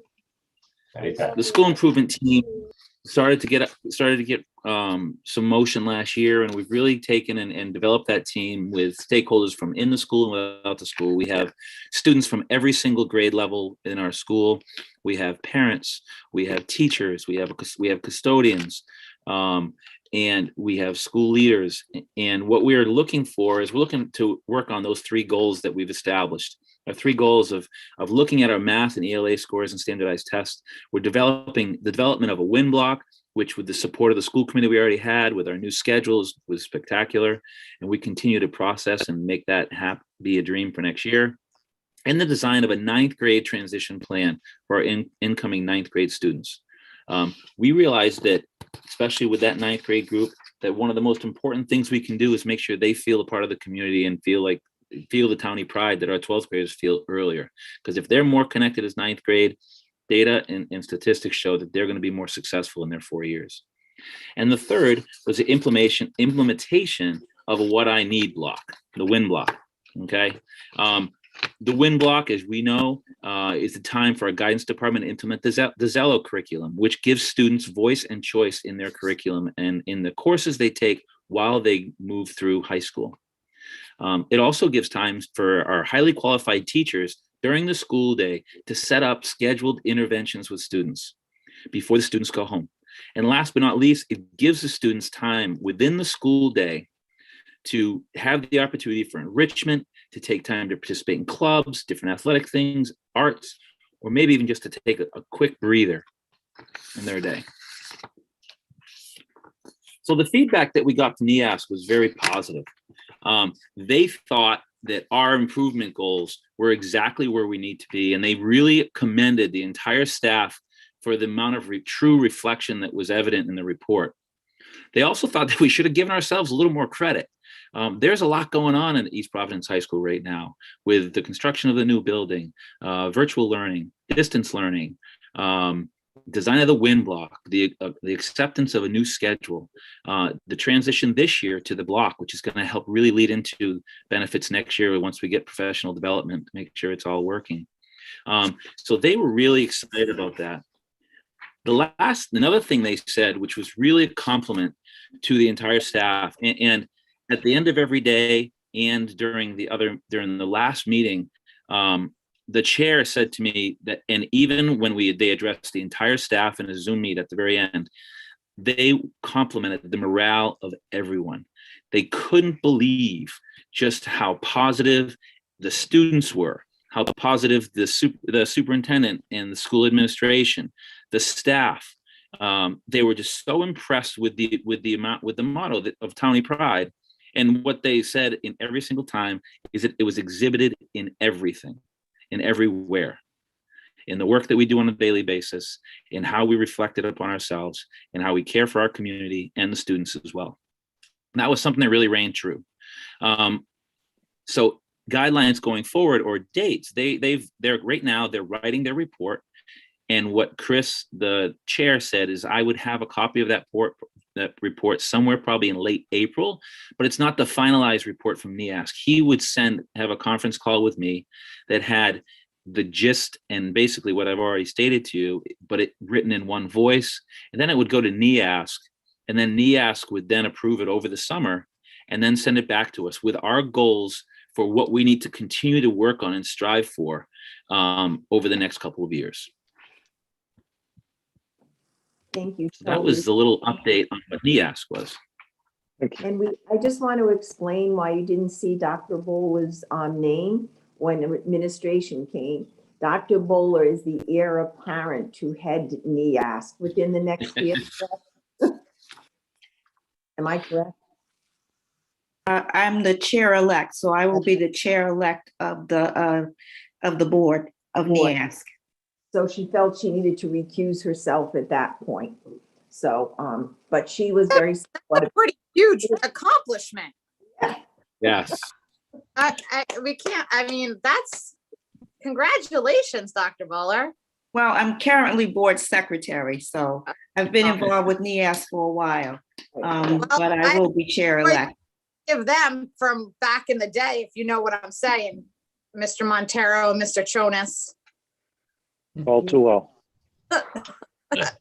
And so now, Toby, if you could give us 4 minutes on your ramp up program, because I know Mr. Montero must be saying this is the longest superintendent. Can I ask one question real fast? One quick question.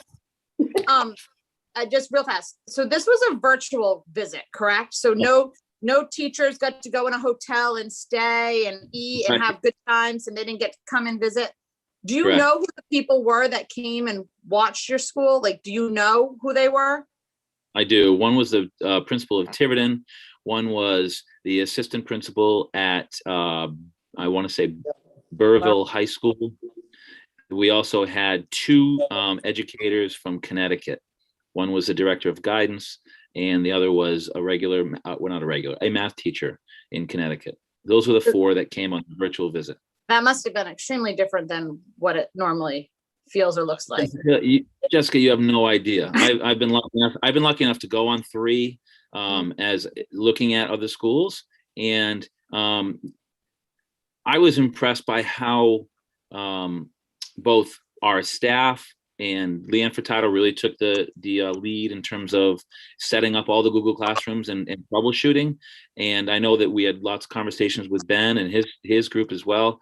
But just to make it all happen as seamlessly as it did, it was really exceptional. And can't glaze over the work that Bob Courier did in terms of being the one person in the steering committee that helped pull us together and he was doing this before I was even hired. So a lot of this was done before I was here.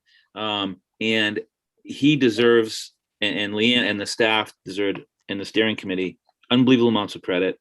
I actually would love to just credit you and the entire staff, because I can't imagine doing this normally, especially the last time this happened. You know, our staff always credit. Our staff was never an issue. Our staff was always the most amazing. It was always the physical building. But I can't imagine doing this during COVID, and I can't imagine you guys just excelling the way it's amazing. So I thank you all for this time and effort you guys put into this during this time of virtual everything. So much appreciated, and great job to you and your whole entire staff. Thank you. Really appreciate it. Okay. Staff deserves it. I'm gonna go as quick as possible. I'm gonna share my screen again. I hope I don't mess this one up. All right, here we go. So one of the things that the leaders of the school have also been talking, we've been grappling with what everyone else in the country has, and that is the fact that we need to figure out how to really get time within our school day to help students that are truly struggling. Our data showing right now, there we go. And one of the things that's really important before I get to the data is the first thing that kind of happens, especially in the 9th grade year in the spring, is the 9th graders get an adjustment to the fact that they have to pass classes to move to the 10th grade. That's the first time basically in their educational careers where they have to perform and earn credits to be promoted. And unfortunately, when COVID happened last spring, it kind of took some of that away from the current 10th graders. So we're battling that in a couple different ways, but I think the staff has really done an amazing job in terms of giving extra support. As you can see, our credits, our minimum credits they need to earn to become a sophomore are 4. They need 8 to become a junior, and they need 15 to be a senior and 22 to graduate. This is for the class of 2022. Let's go, move on. Here we go. And one of the things right now that we're talking about with intercession is we have a high number of classes that are presently failing 3 or more classes. So if we look at our juniors, we have 29% of the students that are doing that. Our sophomore class has been hit the hardest right now, and it doesn't, and it makes sense. They're also the highest grade of distance learners right now. A lot of them have decided to not come into the building. And then our 9th graders are at 28%, but they're in that 4th quarter where we're going to hopefully teach them and give them the knowledge that we need. So one of the things that we're really looking for is how can we set up an intercession program? And this is wonderfully designed by department heads. And it's a way of getting success and making sure that the course requirements for this coming academic year, that students can progress and promote to the next grade. Okay. And one of the most important things that we all know, just what you just said, Jessica, is that if we put the kids in front of our staff and put them with our staff on a daily basis, the students are going to perform and produce great things. So the program is going to work as a 3 different tiered approach. And what does intercession mean? Oh, Ben, it's frozen on me again. Must be that South County ear. No, it can't be. It's beautiful. There you go, Toby. So intercession is an incentive to nourish counties enrichment and recovery. It's an incentive for the students that are doing things that are right. And it's enrichment. We're going to offer those students enrichment. And we're also going to help the students recover and get so that they can promote for the next academic year. This is going to happen during the last 2 weeks of the school year. So students right now are either going to fall into one of 3 different categories. They're either going to be they're finishing their courses, doing wonderfully, and they're going to be promoted to the next academic year. Other ones, they are not successfully completing other classes, but they're pretty close. And we think that with this use of intercession, we're going to help them recover the credit they need to then promote. And our 3rd group are the ones that are truly struggling. But what we want to do is have the same program work for groups 2 and 3 that will allow the group kids that fall into group 3 to actually earn enough credit so that the summer school will allow them to then promote. So what are we going to do? So our object for our students that are successfully requiring is the last 2 weeks of school, they will all become distance learners, and they will do daily check-ins online for their academic day. They are going to have virtual activities. We spent a lot of the department day, of the professional development day as a school, developing enrichment programs where every single day we're going to produce different things such as virtual tours of museums, extra help on math problems they're currently doing, summer reading packets, reading, mathematics, and interest explorations, as well as work-based hours, internships, and projects. Okay, we are having activities set up for these students to participate on a daily basis with the daily check-in. The students that fall in category 2, what the teachers are also developing right now is a couple different, and this is all what the English department is creating might look different than what the math department is creating. They're developing tasks that the students can work, that then the teachers will then know that they've acquired enough knowledge to pass that course. Those students, we're requiring them to come into school. We are going to have the highly qualified teachers work with them to help them successfully earn those credits to then change their final grade into a 65, giving them the credit to progress or to promote. Very similarly, the group that falls in 3, they are going to get the credit enough to then change their score with those 2 assignments again. They will move their grade up to the 50, which then allow them to come to summer school and then do the summer school work with our highly qualified teachers and work to grad point to recover their classes. We're hoping to have this take place starting on June 9th to June 22nd. Okay, this is the last 2 weeks of school where we're having the students in, and it is, as Mr. Courier says a lot of times, we're on a rescue mission sometimes for some of these kids. We have got to come up with different ways to help get them re-engaged, especially before the new building. We saw the numbers that are staggering, and we want to help curb that. We want students to find success. At the same time, our highly qualified teachers want to be here to support this. We are also doing a summer school, which starts Wednesday, July 6th, and it runs 4 weeks, Monday through Thursday. There are going to be 3 different sessions of 90 minutes long.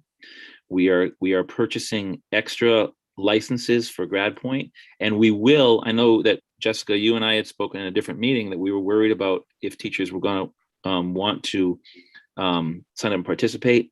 I don't think we're going to have a problem. That's very good to hear. Mm-hmm. So this is what we came up with intercession. Are there any questions? And I'm sorry, Miss Dr. Crowley, I was flying through that as much as I could, Superintendent Crowley, just trying to keep down to 4 minutes here. Toby, can you send that to me? Because we didn't, and I understand why we didn't get it, because we got 224 pages sent to us this time around. But could you send that to me? Because that's amazing what you guys put together. That's why you didn't.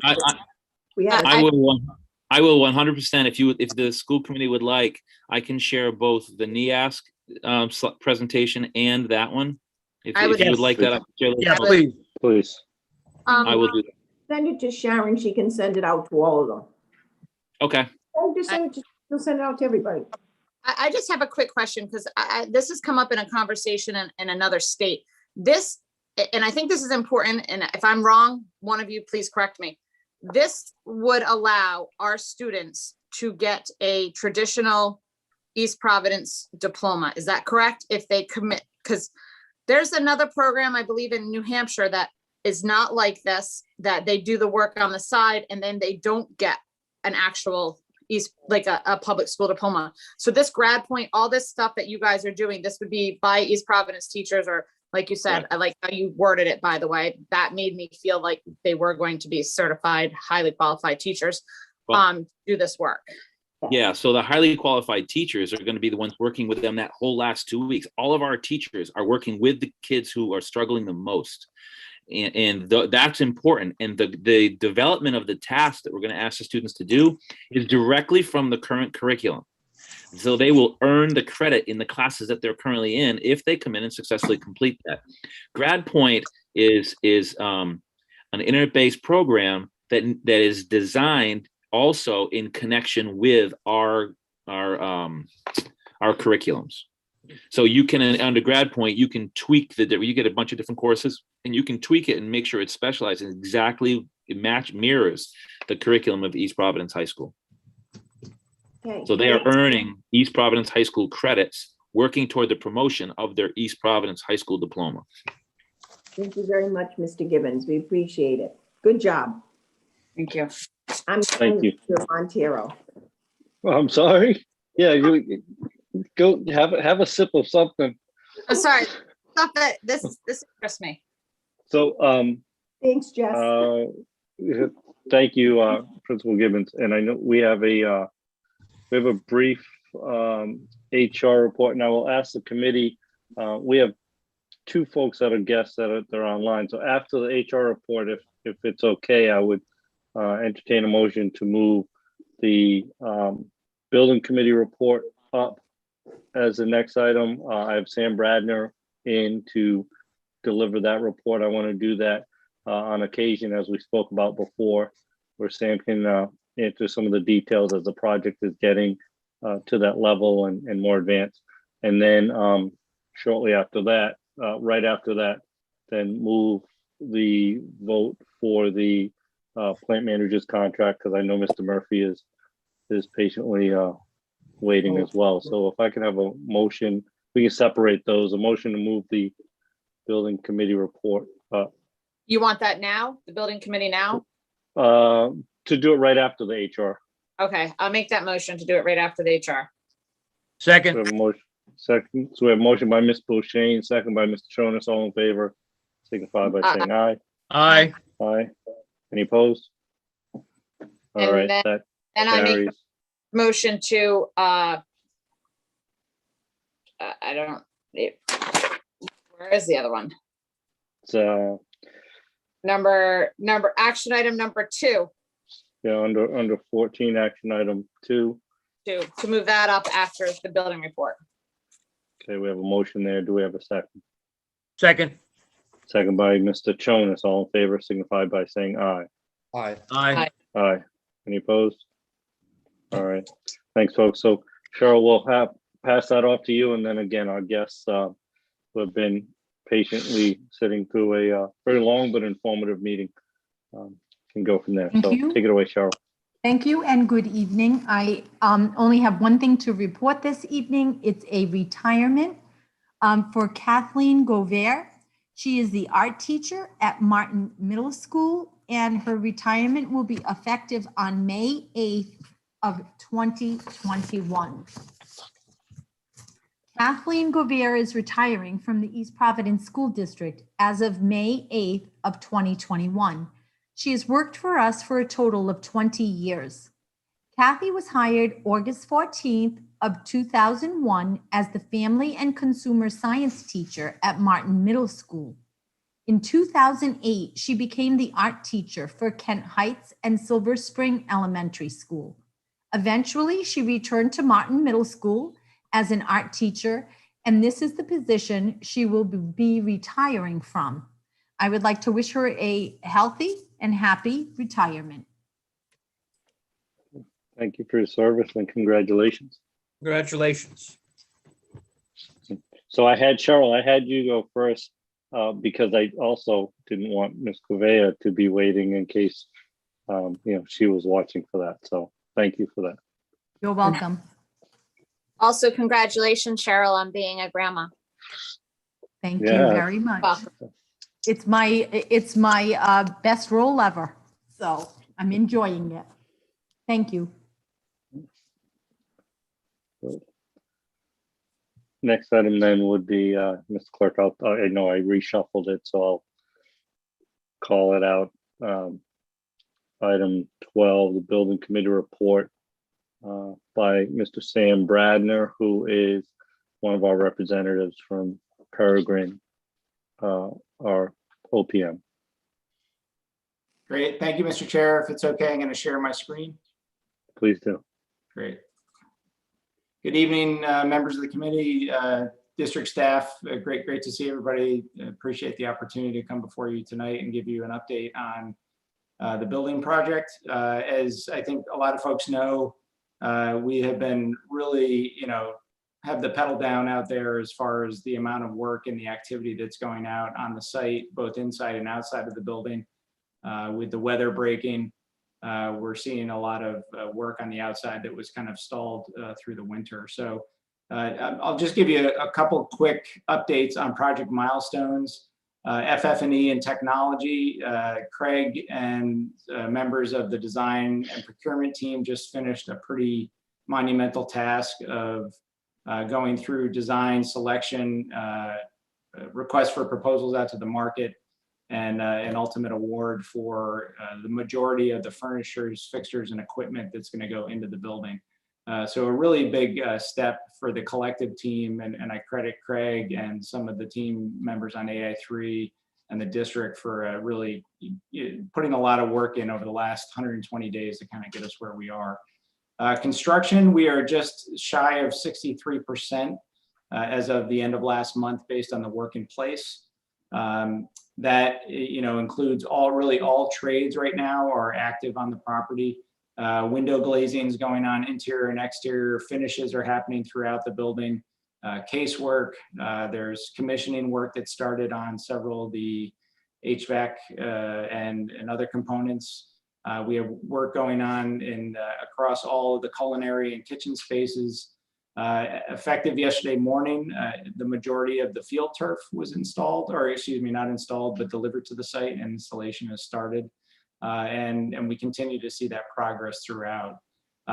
Just a snapshot, and we're not going to go through every line on this, but we're seeing about 240 workers out there per day on an average day last month. And that's a clip that we've been at really probably since the end of 2020.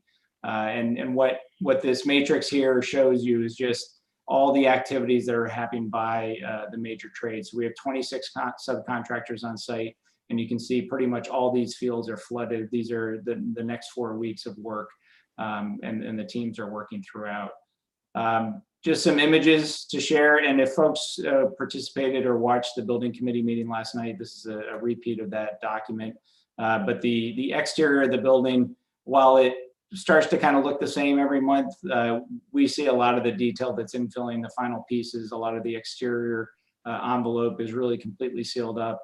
On the back of the building, you're really seeing a lot of the site development, as well as on the north and the south ends of those major elevations. A significant amount of site work, like I mentioned, the halftime building is really coming into form and just about wrapping up. We're starting to see some of these major kind of outbuilding components, the non-major structures like the athletic storage units, the bleachers and the press box, all with kind of the Townie colors and the Townie logos are going up, which I think is a really, it's kind of like a sign of spring to see these things kind of sprouting out of the ground. Some of the more exterior athletic components, the hammer cage, the shot put, and then a lot of the exterior flat work and site work we're seeing. So you can start to see a lot of the sidewalks, the pavers, concrete, exposed aggregate, really starting to take shape immediately around the building, because that'll be that first phase that's delivered as part of the turnover at the end of the summer. The gymnasium, again, coming into shape. All this purple is the pre-finished condition of the ceiling in there. So if folks have been in there, this ceiling has gone up over the last 30 to 60 days and is really starting to kind of define the volume of that dual gym that we have on the north end of the building. And then some of the interior spaces, and again, if you haven't watched this even on a monthly basis, it's hard to tell kind of what the progress is. But a month and a half to 2 months ago, the student commons and the library media area were really just kind of raw framing and steel. And now what we're seeing is a lot of this infill finishing happening, with a lot of the drywall going up to really start to form that space in all these areas, all the way to where we're seeing painting happening in other portions of the building. And then I think really the heartbeat of the entire building is all the classrooms. And you can see here, these classrooms that are up on the 3rd and the 4th floors on the south end look, at least in these pictures, almost like they're ready to be turned over. There's still work to be done, but in a lot of these areas on 3 and 4, we're seeing, all of your flooring coming in the coming weeks, if it's not already in, casework, painting, finishing. The ceilings are being completely, installed with the drop-in ceiling that happens there. So, and some other major milestones that are coming up in the coming weeks. If folks have been in the auditorium, all of the staging is about to come down. So we're really going to start to be able to appreciate the volume of that space as we're getting ready for the seating to arrive in May and into June. Just activity happening pretty much in every space on every floor throughout the building. A quick snapshot on budget is it continues to be encouraging. This is a form that I think we've shown to you before, and we use in our monthly updates to the building committee. But this tracks our owner contingency, the construction contingency that's within the contract, and then the overall owner allowances. And to be 63% complete with the building or the overall construction process, and only have tapped into about 20 to 25% of the available contingencies in both the construction contract as well as the owner's budget is an enviable place to be for the city and for the district and the community. We are continuing to evaluate say program or components that may have been moved to the side during the bidding process until we knew that we were on a good track on the overall budget. We're starting to evaluate those. I know Joel's going to speak to some of those later this evening, but we remain encouraged about where we are from a trending standpoint. Obviously, we still have exposure when we occupy the new building and we flip to the old building and have to go through the abatement and the demolition. as well as all that site work that's going to happen on the front half of the property between the new building and Pawtucket Avenue.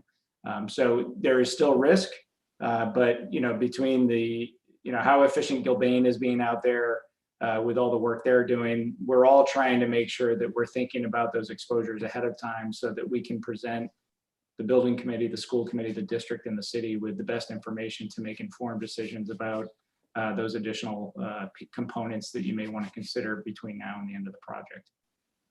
So I'll leave it there, Mr. Chairman, and happy to answer questions or provide any more detail. Thank you, Through sir. the chair. Please. I guess, Joel, this is either for you or Mr. Bradner. Just got a couple of questions. You started the ordering process for the furniture last night? Yeah. So, yeah, I was going to speak to that. So good question, Charlie, right? I was going to update that. So awards were approved last night by the building committee for the furniture, and Craig Enos did a great job working with the consultants, as Nate commended him last night in just creating a competitive bidding situation. They promoted and marketed that RFP, if you will, enough to get plenty of vendors, and essentially everything that was asked for, that was bid for, was procured without any need to substitute for a lower quality, and we still came in about $25,000 under budget. Sam, if I remember correctly, I don't have it in front of me. Plus or minus, yeah, just over 2.1 million. Joe, and Sam, my question is, when do you expect the furniture to begin arriving? And do you have a staging area for it? That's what came to mind as I was watching the building committee. When does it arrive? Do you have an idea of when it's going to arrive, and where will you stage it? So it's Mr. Chono, it's a very, as you can imagine, a pretty dynamic process. So what we have is basically two major phases of deliveries that'll happen approximately the second week of July and then about the first week of August. And that will allow the installation team to kind of work, and I believe this is the case, from top to bottom. So they'll start in the classroom spaces and work through those through the month of July, and then into the first and second floor in the later phases. So what we're doing right now is going through kind of a process mapping activity with Gilbane, with the design team, the procurement team, to understand when spaces will become available, when they'll be punch list out, and that will allow for, hopefully, as seamless of a delivery where product moves right up to the floor that it's going to be installed on. So right into the school. Yeah. So there's no interim staging location. It comes right to the loading dock or right in one of the doors. There probably will be some staging interior to the building as product comes in, then they deploy out to the various locations. But then that installation process will start almost immediately as soon as that product starts arriving on the campus. And Charlie, I actually had communications with Eric, the other half of Peregrine that we see today. And specifically, phase one, as Sam mentioned, is July 12th to the 30th. And phase two would be August 2nd to the 20th. And then the punch list, the end of August. So phase one is most of the third and fourth floor.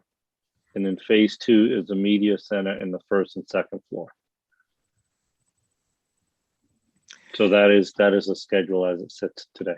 Okay, and just as for information, Joel, I'm just wondering, is who's responsible for actually either putting the furniture together or putting it in place? Is it us? Is it Gilbane? Is it? No, it'll be the vendors that are part of that award process that just happened. And then we have a installation management consultant that's part of AI3's team, and they will kind of be that quarterback. Now they don't assemble, they don't place, but they will be reviewing all the inbound product, the placement, going through the punch list activity with all those pieces as well, just like we're going to do with the building itself. So that we're ensuring that the plan, the plan and the specification are being met with how everything is being delivered. And if it's assembled in the building, then how it's being assembled and then left in its final state. Joel, I imagine you're going to get into the clock tower later. Yeah, I will. Yes. Yeah, absolutely. So, but just before I leave the furniture, I just want to ask, are we able to get either through federal funds, possibly any reimbursement on the furniture? Anything via library through the federal funds? Is there any reimbursement possible for the school district there? Maybe Craig is the one to answer that one, but do you know of any reimbursement? I do not, and I would imagine, I don't know if you could break that out, it would be double dipping, right? So if we're, we're getting reimbursement from the state on this project, and I don't know if you could portion out, what percentage. So no, if there's any, there are some components of this project, more specifically with some of the career and trade side where, grants, Perkins or so forth might come into play, and those are pulled out of the contract to utilize those resources. But as far as the FF&E, anything other than what we're getting from the state as part of the standard reimbursement, no. Okay, thanks. I mean, I Sure. have a couple of little questions about the clock tower, but I'll wait till you get to it, okay? Sure. Okay. So Sam, I think we covered everything there, and I appreciate you going through that list, and actually also received a picture from Eric today with the turf that has laid down with I don't know, maybe about 20% of the field being covered, but very excited to see that. So there it is. Yeah, there it is. Oh, that's more. There you go. Thank you very much. I know it's not just about athletics, it's about the whole building, but I think it's pretty exciting to see kind of this progress outside, because the site's been kind of gray. So to see right, see some color popping out there, even though it's artificial, is I think is a great thing too. As the building has really been the star so far. So yeah, and this process on that field, it's between, other than the irrigation, you're looking digital systems for leveling, and it's just it's amazing to learn about. So there's a couple of components outside the building that I'll touch on as well. The original design, I can't remember if I had ever mentioned this in a previous report. The original design of the building on the north and south end had fabric banners attached to the building. As a building team, our weekly team, when we were reviewing things, we were concerned about the longevity and durability of those features. So we nixed them, again, being in a position budget-wise to do that, and we looked at other options, and we definitely wanted something that would highlight, identify the entrances, those ends of the building, one being the athletic end and the other one being performing arts. So there's a design that was witnessed at another AI3 idea that we saw at Plymouth South, which we really liked. And it's basically a freestanding post with ultimately the final design is it incorporates the split face stone that you see at the bottom of the school. So you just think of a square foundation with a metal post and a metal sign. It's a two-sided metal sign, hollow in the middle, letters and so forth are cut out, so it's backlit in between. So basically you'll have a lit sign post at either end of the property, a few feet off of the building, so that as you work your way towards the end, you'll know that you're getting close to the athletic entrance or conversely, the performing arts entrance. And, we talk about the work that goes on those Tuesday morning, 8 o'clock calls. And working with AI3, who was amazing. We probably looked at, 5, 6 different designs to that, and looking at height and, just different pieces of it. And we finalized that. So that piece will be added to the project in lieu of a fabric banner that would need to be replaced probably every 2 to 3 years, to the cost of, let's say $1,000 plus whatever equipment would be needed. And that's a rough figure. So that's one change to the physical layout. The other piece, as Charlie alluded to, and for those who watched the building committee meeting, we've known from day one, we were looking at the clock tower. We're building a new building. The commitment to the community was that this final project, we would not lose a clock tower on the site. Going into it, we looked at refacing the existing clock tower, which, by the way, and I think we've spoken about it, it's not the original clock tower. This clock tower that stands today was rebuilt in '99, as Mr. Venatero educated us on very thoroughly. He's our resident historian on the building committee, which has been very helpful. So we looked into doing that and refacing it so that it would match the new building, because otherwise it just aesthetically would not serve the community, the students attending, and quite frankly, any passersby, because the time isn't always accurate anyway. Structurally, the abilities of the building structurally are unknown because nobody can find the designs of that structure.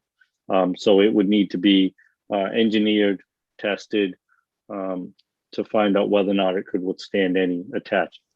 So that led us to the creation of retaining walls, because that is the main entrance to the campus, with an elevation required, making the base of that existing clock tower roughly, let's call it, 11 to 14 feet below grade. So we would have a retaining wall around the base of that old clock tower, which then, quite frankly, becomes a trash pit, a hazard, and to the tune of, it was estimated, or just under $400,000 to do. So we, as a committee, we had asked AI3 to come back with, now that we could see that the funds were working in our favor as far as some of those contingencies, and with the responsibility we were executing throughout this project, we asked them to design some options for a replacement clock tower. And we looked at not only designs, but also locations. Ultimately, the location that we landed on is actually where it sits today, only at grade level, because as I said, there is a boulevard, if you will, that is coming as a main entrance down to the front of the school. So the new clock tower, if procured, will now be brought up to grade level instead of having a hole in the ground with the retaining wall. That site allows it to be visible from Pawtucket Avenue to service the community. It identifies the school, but it also doesn't obstruct the view of this brand new building that the community just invested in. And we looked at initially 5 designs, narrowed it down to 3. Last night, the building committee looked at those 3 designs, and the intention was to bring along the traditional look of the existing clock tower. Although one of those options didn't do that, but the 2 that were in the running had that triangular shape, and the analog clock. They all actually had an analog clock.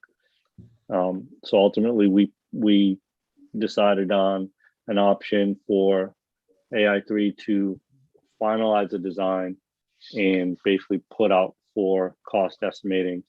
And when that comes back to the building committee, then we will make a decision as to whether or not we move forward with building a new clock tower or keeping the old one and fixing it to whatever tune of money it'll cost the district down the road.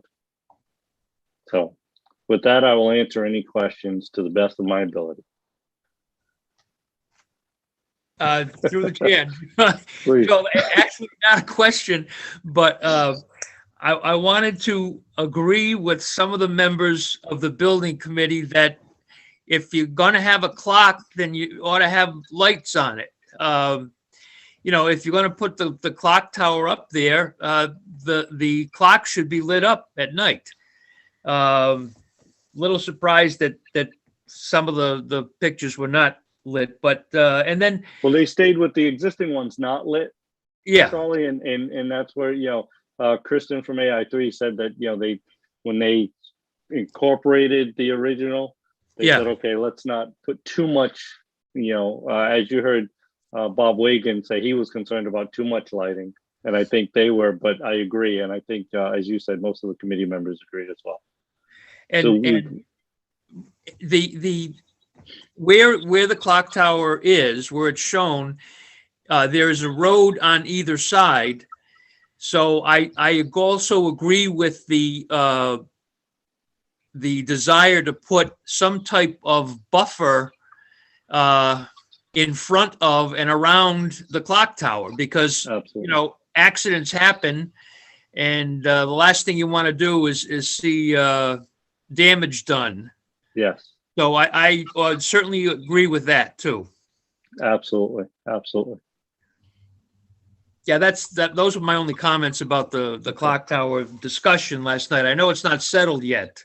Yeah, right. And so when they come back with the design, we did, again on our Tuesday morning meetings, which we had this morning, we reiterated the directive of the building committee from last night. And so they will come back to us with those kind of like that backlit feature as we spoke of for the analog clock piece, as well as the lighting, on the letters. And I'm not showing anything here tonight. Those that watched the meeting last night will have seen some of those concepts.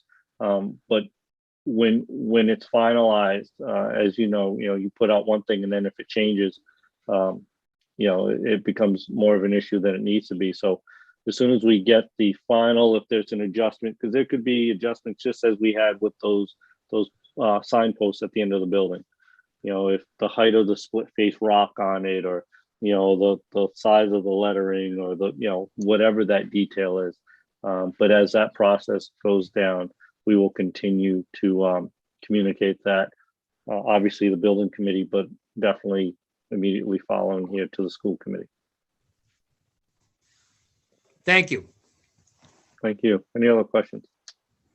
So would it be better if we did the action items right now with Sam on here with us, just for the school, if anybody has any questions, or not? If there's any, or no, there's nothing for nothing there. Yeah, unless you want to tell Sam that we're not going to pay his Peregrine invoices. If that's the case, I don't want to hear it. I'll step up. No. I just wanted to make sure there were no questions about that. I'm happy to stay on if needed. Yeah. Okay. Thank you. Watch this. If you didn't watch the meeting, you could always go back and watch it like I do. Yes. That's true. Fair. That's true. One of my team members just watches it for fun, so. He's on it right now. He's watching. Yeah. But no, and again, another example of AI3 really, going above and beyond. I mean, we hit them with, all throughout this project. All right, show me another version of this. All right, change this. Can you tweak this? And, and again, having architects on our building committee, with Steve Amoroso and Bob Wagan as a landscape architect, and, we really have just the right mix. So we challenged our our architects and our builders, but, in a positive way. We have educated people that are knowledgeable, and I think it's leading us in the right direction, and the numbers are showing that. So with that, if there are no other questions or comments. All right, before we move on to the plant manager contract, I did overlook, we need to take a vote to approve the retirement of Ms. Gouveia. So if I can have a motion to accept Ms. Gouveia's retirement. So moved. Mr. Jonas makes that motion. Do we have a second? I'll second that. Second by Mr. Brandel. All in favor signify by saying aye. Aye. Aye. Any opposed? Motion carries. Ms. Gouveia is allowed to retire. We will let her enjoy her time after May. Okay, so with that, again, we're out of order, Mr. Clerk, so I'll just do this last one and then hand it back to you. So action item 14, number 2, consider and vote to approve physical plant manager's contract. This was discussed in executive, and to the members of the public, this position is will be the primary individual responsible for oversight of the new high school, and will report directly to the superintendent's office.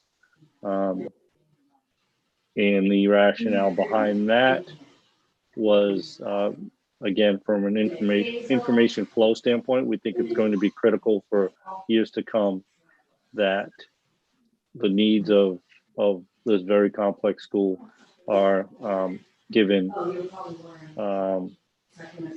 its due visibility to the superintendent, and the school committee will be able to get direct information from the superintendent regarding the building. So that being said, if there are any, Everybody mute. I think a lot of background noise. yes. Yeah. Okay. So again, it was discussed, and if we have a motion based on the terms of the contract as discussed in executive. I will make a motion based on the terms of the contract we discussed for the plant manager. To accept. If he accepts the No, terms. for us to accept, yes. I didn't know what your motion was. Your motion to. Yes. Okay.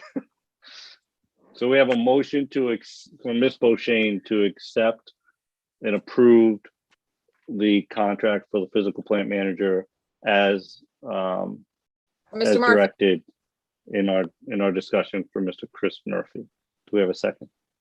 Second. Second by Ms. Azanero. All in favor signify by saying aye. Aye. Any opposed? Motion carries.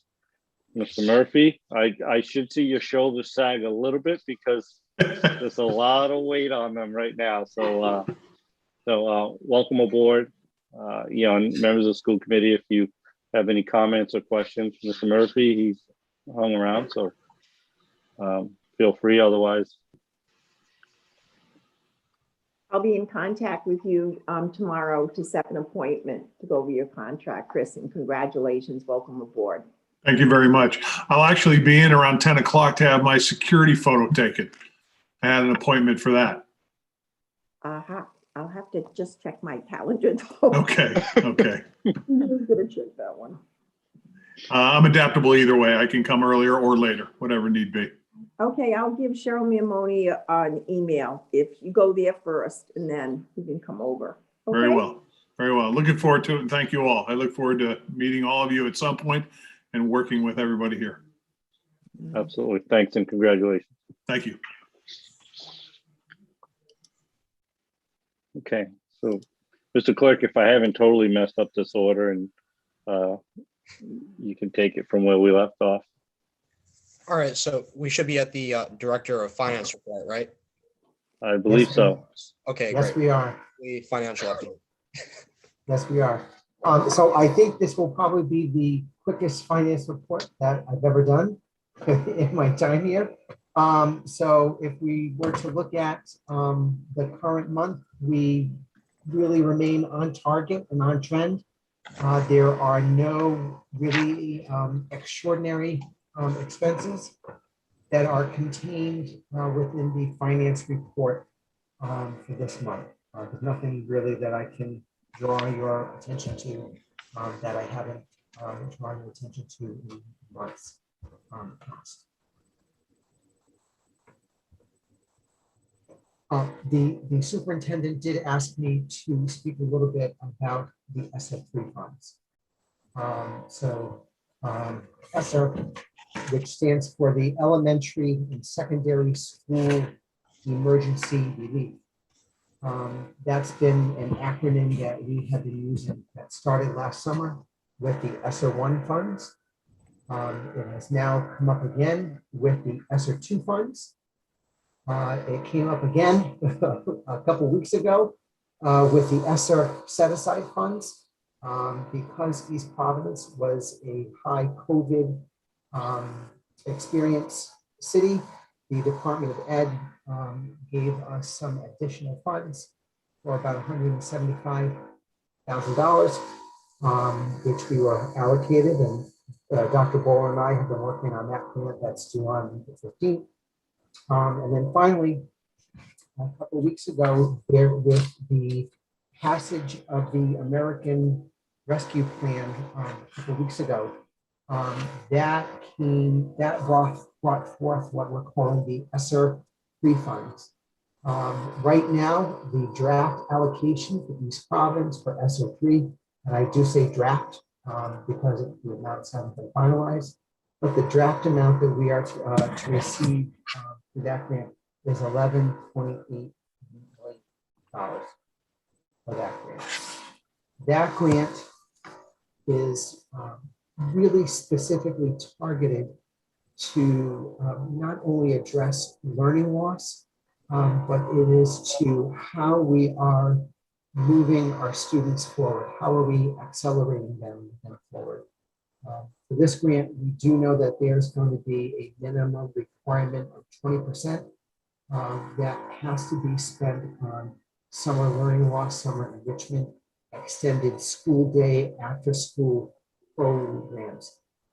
So we're going to be, and we've already started the discussions. It's very busy. It's going to be a lot of reporting requirements for the district.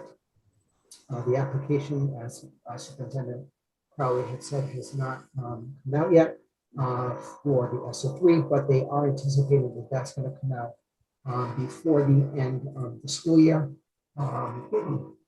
We do know that with the ESSER 2 funds, when that application comes out within the next week, we'll probably have about a month to get that application back in, because those funds are, they want funds to be used this summer for any summer programming that is done.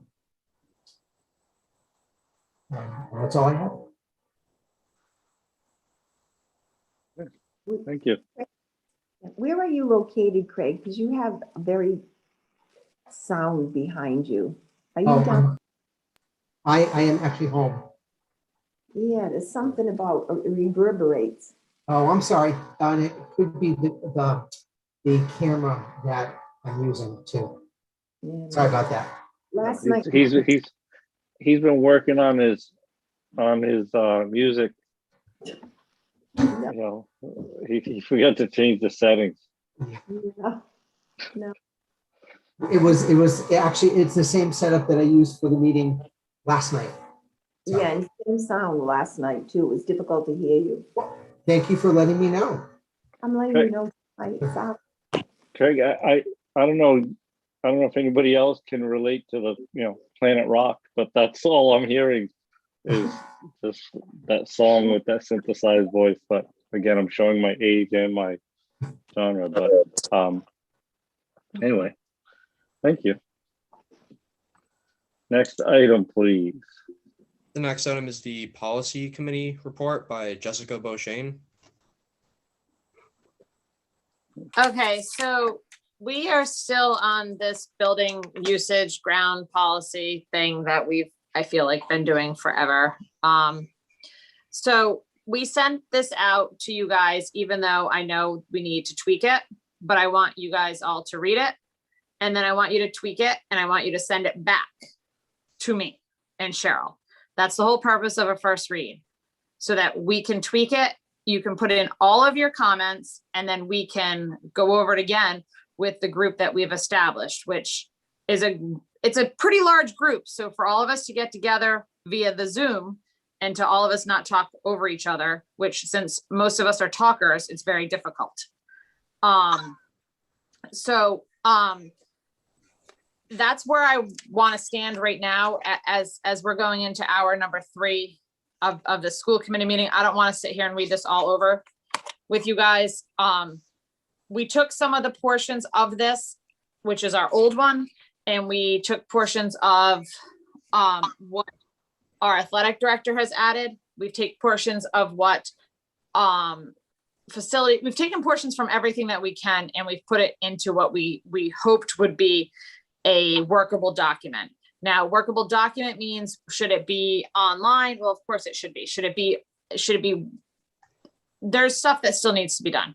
So if you guys could please go through it, and anything that you think needs to be looked over again, or you think needs to be, that's what this is for. This is for you guys to give me, as the chair of the policy committee, I will bring it back and then we will discuss it, and then I will bring it back. And if it doesn't pass the second time, then that's when we just decide that we need to update it a little more.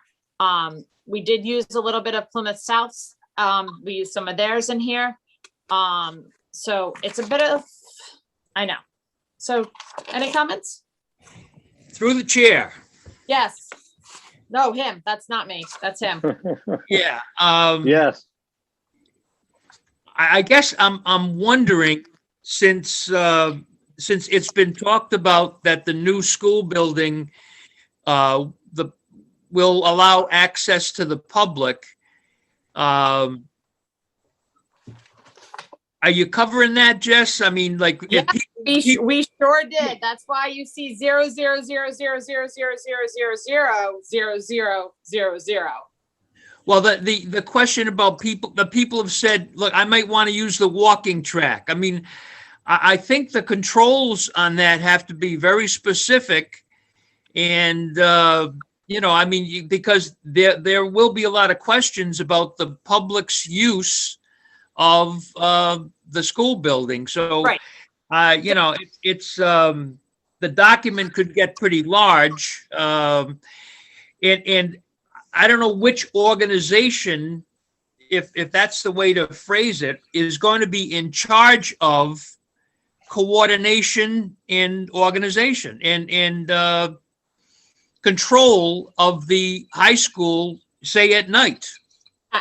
So there has been talk about that. Yes, and let me begin by saying there was a lot of talk about the use of the school being a public, and if we're just going with the high school, let's just go with the high school. So there was a lot of talk about the high school being for the public. So we originally obviously have prices right now for the public to use it, if a local organization wanted to use it. So it does, as of right now, this current policy, as you can see, there are zeros there for category 1, and actually all of the elementary, middle, and high school. So the category 1 as it stands right now would be internal and school-based organizations. Now, that's the whole purpose of, I guess, what we were talking about, is how would we charge the people that we've said that the school would be open to all the time.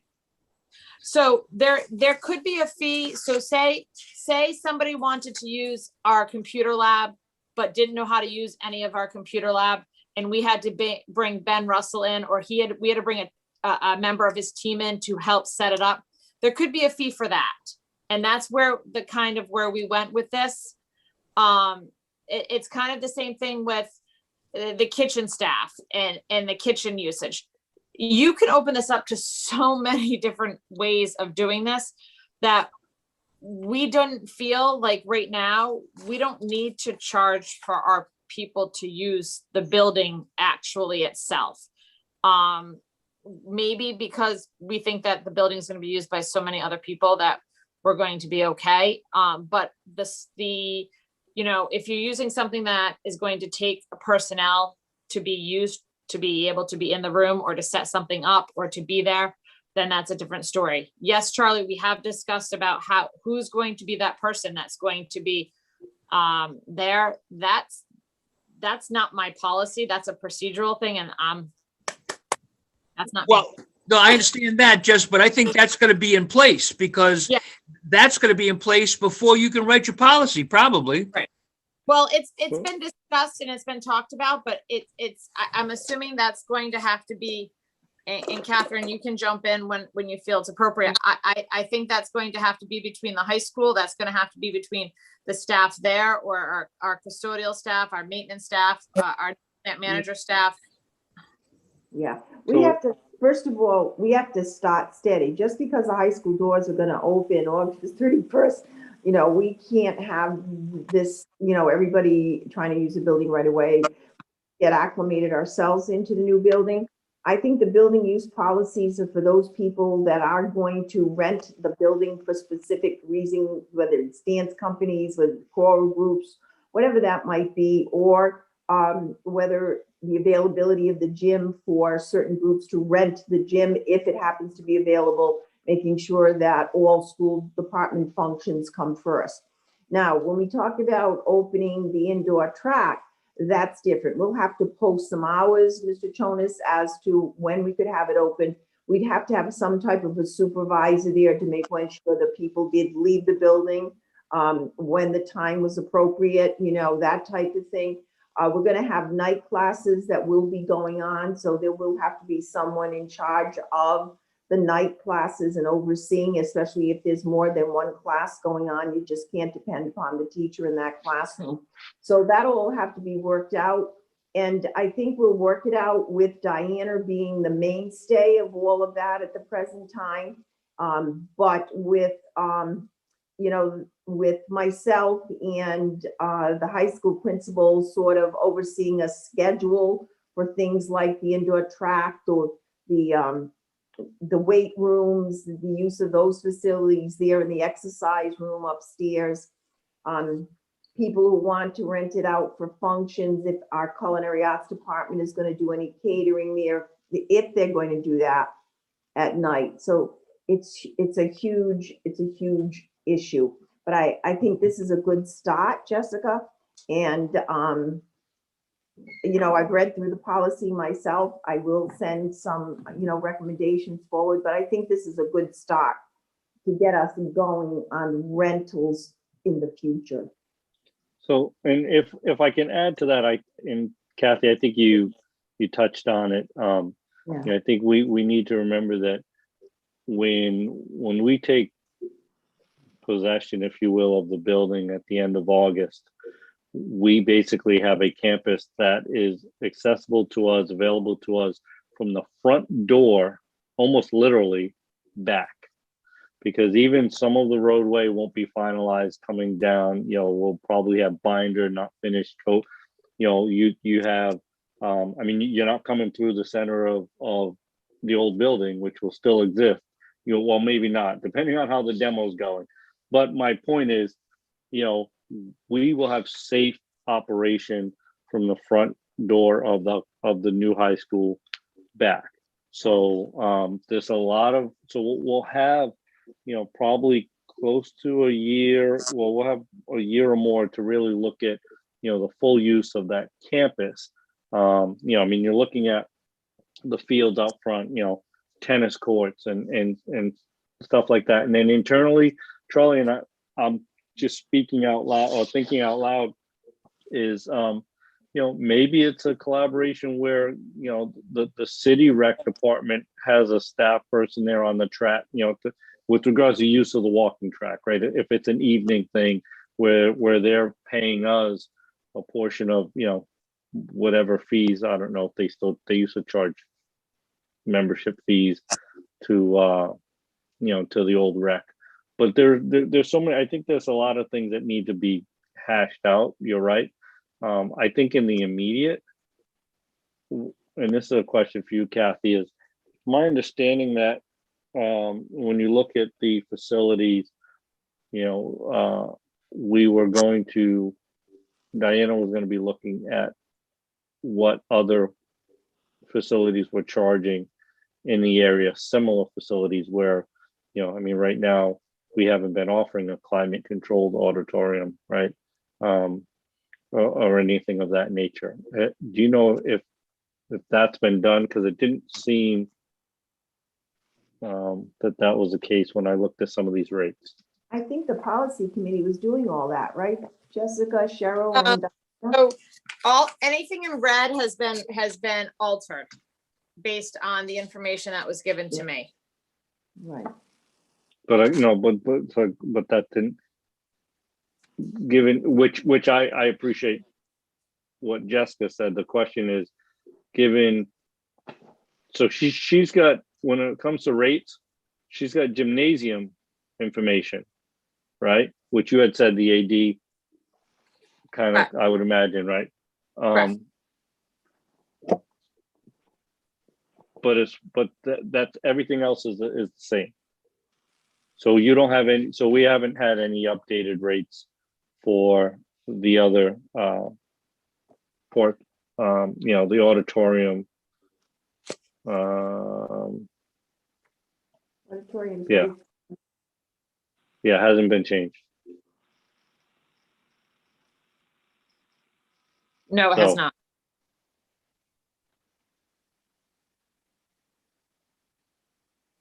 Just as an example, and Jess, I appreciate what you said earlier, and I agree. I mean, this is a very lengthy document, so I think it's fitting that everyone, you've got a Google Doc that you can put your comments and suggestions and send it to you and your team to hash through this, and it's no small feat. So no. Jessica, if I could just add, we also sent the document to our legal staff. They've worked through it to make sure that it was legally sound. As far as the fields, I know that Mr. Amori went out and he did a little work on that. This is definitely a work in progress. So we definitely need the feedback, and preferably before we meet for the next time. So, I'm hoping that we can set up a meeting within the next, like maybe next week or the week after. So if we can have something, I'll send out an email on when we confirm to have our next meeting. So hopefully everyone then can send their comments and we can look at them as a collective group. If Diana can take a look at maybe some of the auditorium and some of the indoor areas. I know we focused a lot on the fields and that was information we got, but it is definitely a work in progress and we know that, but we definitely want your feedback. Can I make one, just came to mind, just one suggestion that's kind of a general thought and for you guys to kind of kick around. The idea of pulling all of the rates out of the policy and make the rate something that is revisited annually by the director of operations, but the policy itself would not need to change, but at least it would require an acknowledgement and approval of those rates, because if they become out of date, this is a very, again, the size of this policy, and policies are not, ideally we're updating policies, when it's appropriate, and updating a policy every year is not. But to leave this thing to sit still for 5 years would probably leave us, leaving some money on the table, which, we can always use revenue coming into to the building. So just a thought that, maybe the rates are a separate document outside of the actual policy to utilize. I actually think that that's a good idea. And I think that the length of the policy is lengthy because within the policy, there are forms that they fill out for the usage as well. So it's kind of a combination of forms and policy. So if we kept a policy and it was maybe a little more concise, and then those sheets could be looked at, like you said, on a yearly basis, because that would be the area that would probably change the most. But again, so to the rest of the committee, definitely please don't pass that up. As Jessica and Cheryl said, I mean, there's a group of them that are really, busting their tail on this. So give the feedback. It's going to be important. And Jess, I would say as far as the high school, I wouldn't put a ton into it because that piece can be amended once the building is up and running and operationally we understand how it's going to be used and it's actually available, right? Because yes, those front fields, for instance, aren't going to be ready for another year plus. Jessica, when's the next meeting in Cheryl? We haven't established it yet, but we'll be talking about that right after this meeting and we'll set a date. And then I can send out the date of that committee, of the meeting, so that the rest of the school committee can send their comments prior to that, so that we'll have time to review it. We would appreciate it. Good job. Thank you. All right. Thank you. Thanks, Jess. Next item, please. The next item is discussion items, starting with technology automation specialist job description. You know what? This actually reminds me that in the building project update, I wanted to mention there has been, so we're waiting for a building maintenance plan, which the school committee will remember we contracted with PPM to help us develop. The intention and purpose of that is to put on paper the long-term maintenance needs of the building, but again, document it, be transparent, and be accountable to that. When we set out on that, and I'll own this piece of it, I think March was the goal time frame to have a maintenance plan brought back to the school committee. Learning afterwards through Sam Bradner and Eric, our project managers, that some of those key components, the lion's share, being the facility needs, the systems needs for preventative maintenance and so forth, those schedules and information are not handed over by the manufacturers officially until you have substantial completion. I don't mean, we're not talking about August 30th, but shortly before that. And if anything earlier is going to be a push. So the option was one, to basically kind of fudge a maintenance plan, which defeats the whole purpose and is not how I operate, just to deliver something in March, or to do it right and something that, again, is accurate, is independently developed, and on record. So right now, we're at a point right now where PPM has provided us with some staffing requirements, if you will. In other words, they were asked to approach it if they, as a property management company, how they would manage this building. So we could address the staffing, and then the maintenance plan itself, once we get all the the systems and stuff for preventive maintenance schedules will come with the equipment, training and information that's handed over. With that being said, we've got a plant manager, and the other piece was this technology position was one of those recommended positions for this high school, which will be listed in that plan as well. In addition to, I will say in rough numbers,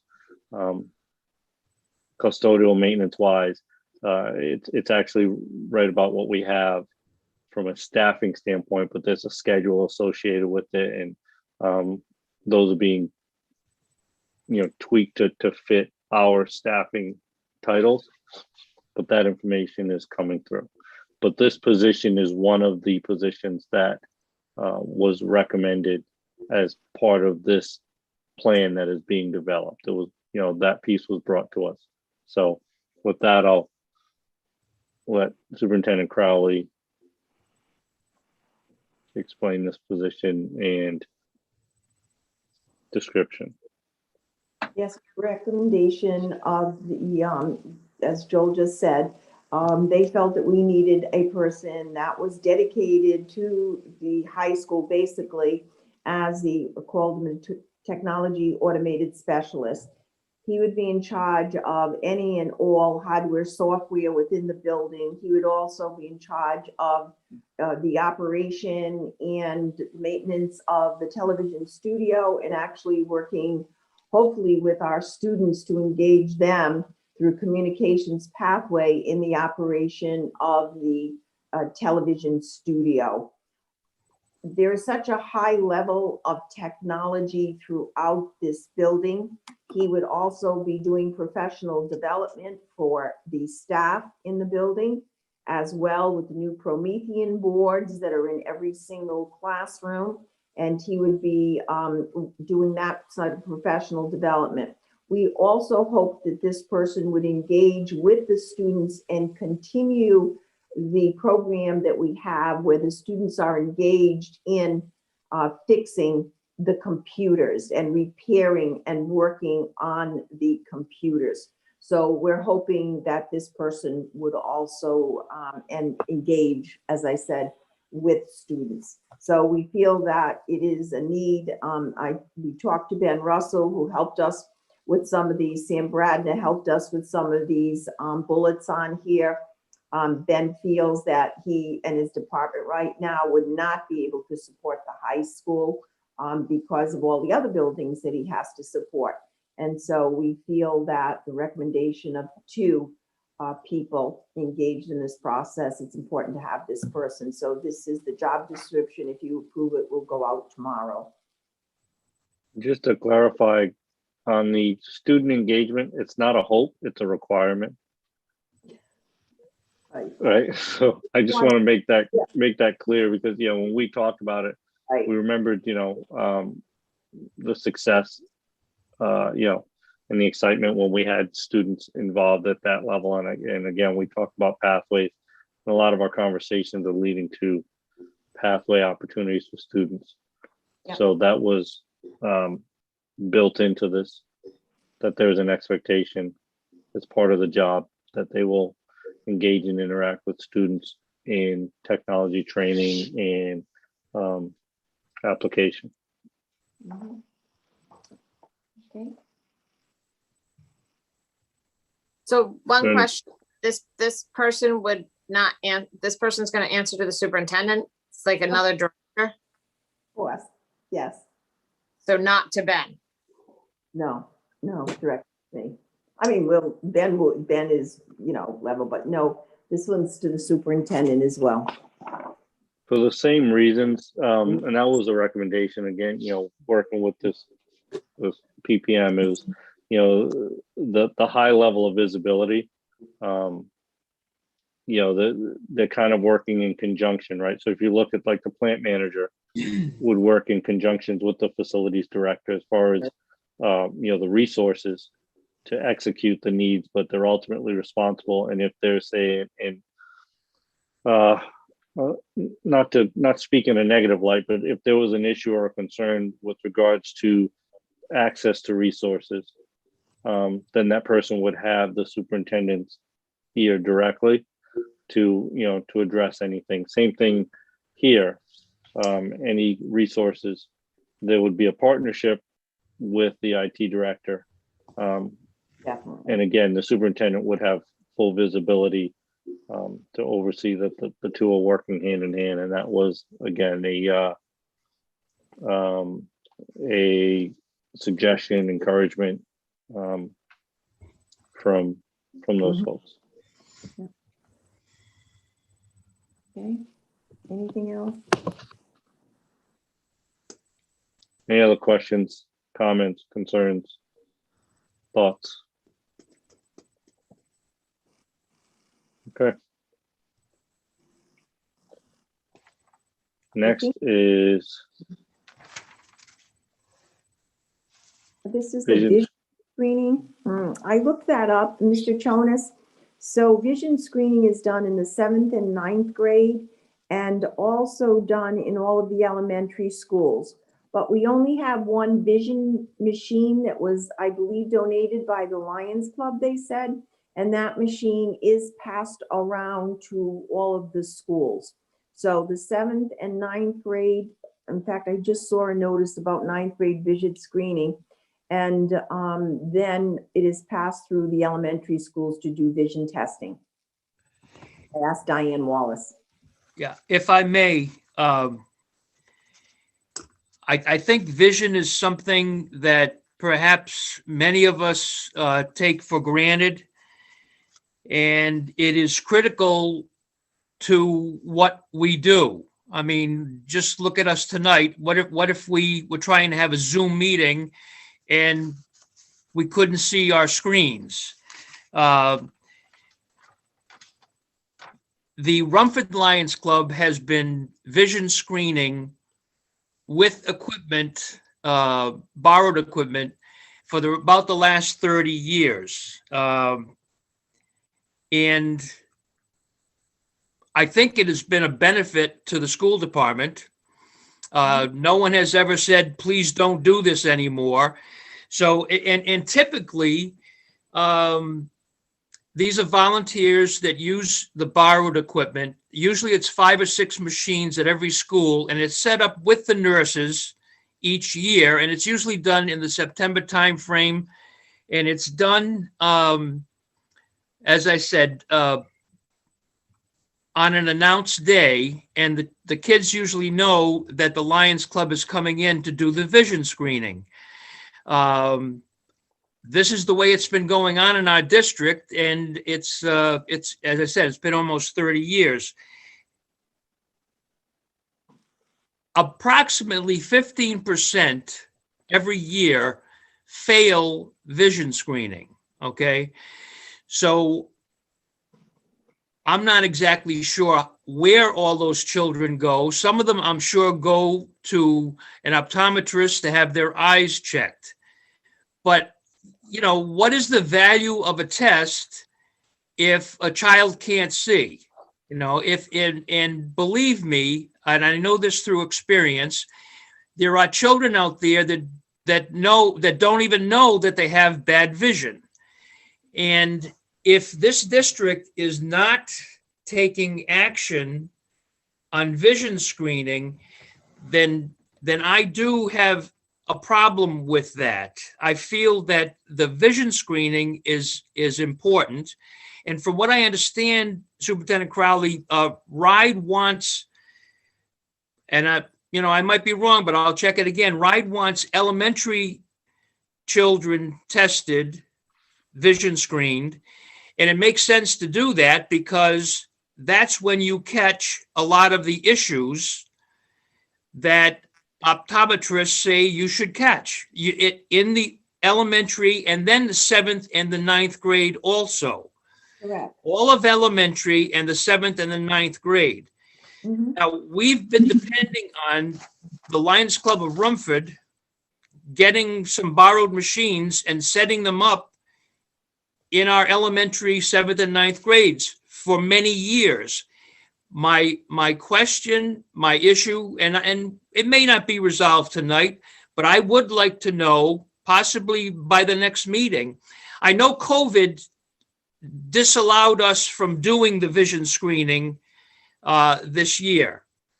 But I think vision screening is extremely important to the children of this district, okay? And we are doing them a disservice if we don't treat vision screening as an important part of helping them succeed. I mean, we're talking about the social workers coming in and dental programs, and that's fine. But what about vision? And so I am looking for some answers. And I did have a conversation with Dr. Bemke, Dr. Lynn Bemke, who took over the practice from a symbol of somebody that's a townie. That's Dr. Tommy Antonian. And she has taken over his practice, and she has assisted the Lions Club with some of the school children in the district who needed support, okay? There are, by the way, career opportunities in ophthalmology and opticians. And there are, you know, if we're talking about the CTC and what's going on in the CTC, this is an opportunity also to look at those possibilities. But that's for a future meeting. I think right now I need to ask Superintendent Crowley and the administration for a plan or something to address vision screening. I know we can't do it while COVID is affecting us, but the vision of the children in this district is extremely important. And no one will ever convince me that the vision screening is not an important part of what we do here. So I would ask the superintendent and the administration for some direction on vision screening the children of this district. Thank you. Charlie, no one's saying that it is. No, isn't I'm it? just saying, but Before COVID, Lions Club would come in, they'd schedule a day for the elementary school, just like you said that, they would. Diane Wallace told me they haven't, and I believe that's all related to the COVID. And that 7th and 9th grade are also a requirement to be vision screened by the Rhode Island Department of Education. You're absolutely right. There is a vision screening unit at the high school that obviously we own. I know that. Diane said we were sharing it as an on-needed basis, but it was the Lions Club that really helped us out, Charlie, when they would come in. And I know that, Kathy. I know that, but I guess what I'm saying is maybe we have an opportunity now to do something more. And look, I hope the Rumford Lions Club does vision screening for the next 100 years, okay? I don't know who's going to be around in the next 100 years, but I hope the Lions Club continues that vision screening because it's important. So I guess my question is, I mean, should we even look into purchasing some equipment? I mean, one machine doesn't do it, no. and borrowing machines is fine as long as we can get them sometime, okay? So I just think there should be some type of plan for this, okay? Yeah. I don't expect one tonight, but I mean, there should be something to address the vision screening of the students in the East Providence School District, other than the Rumford Lions. And look, the Rumford Lions Club will do this forever. As long as they're around, as long as they can walk, Peter Barilla can get to a school, he will get to a school, and we'll do vision screening. But I think it's got to be also addressed in a more formal way too.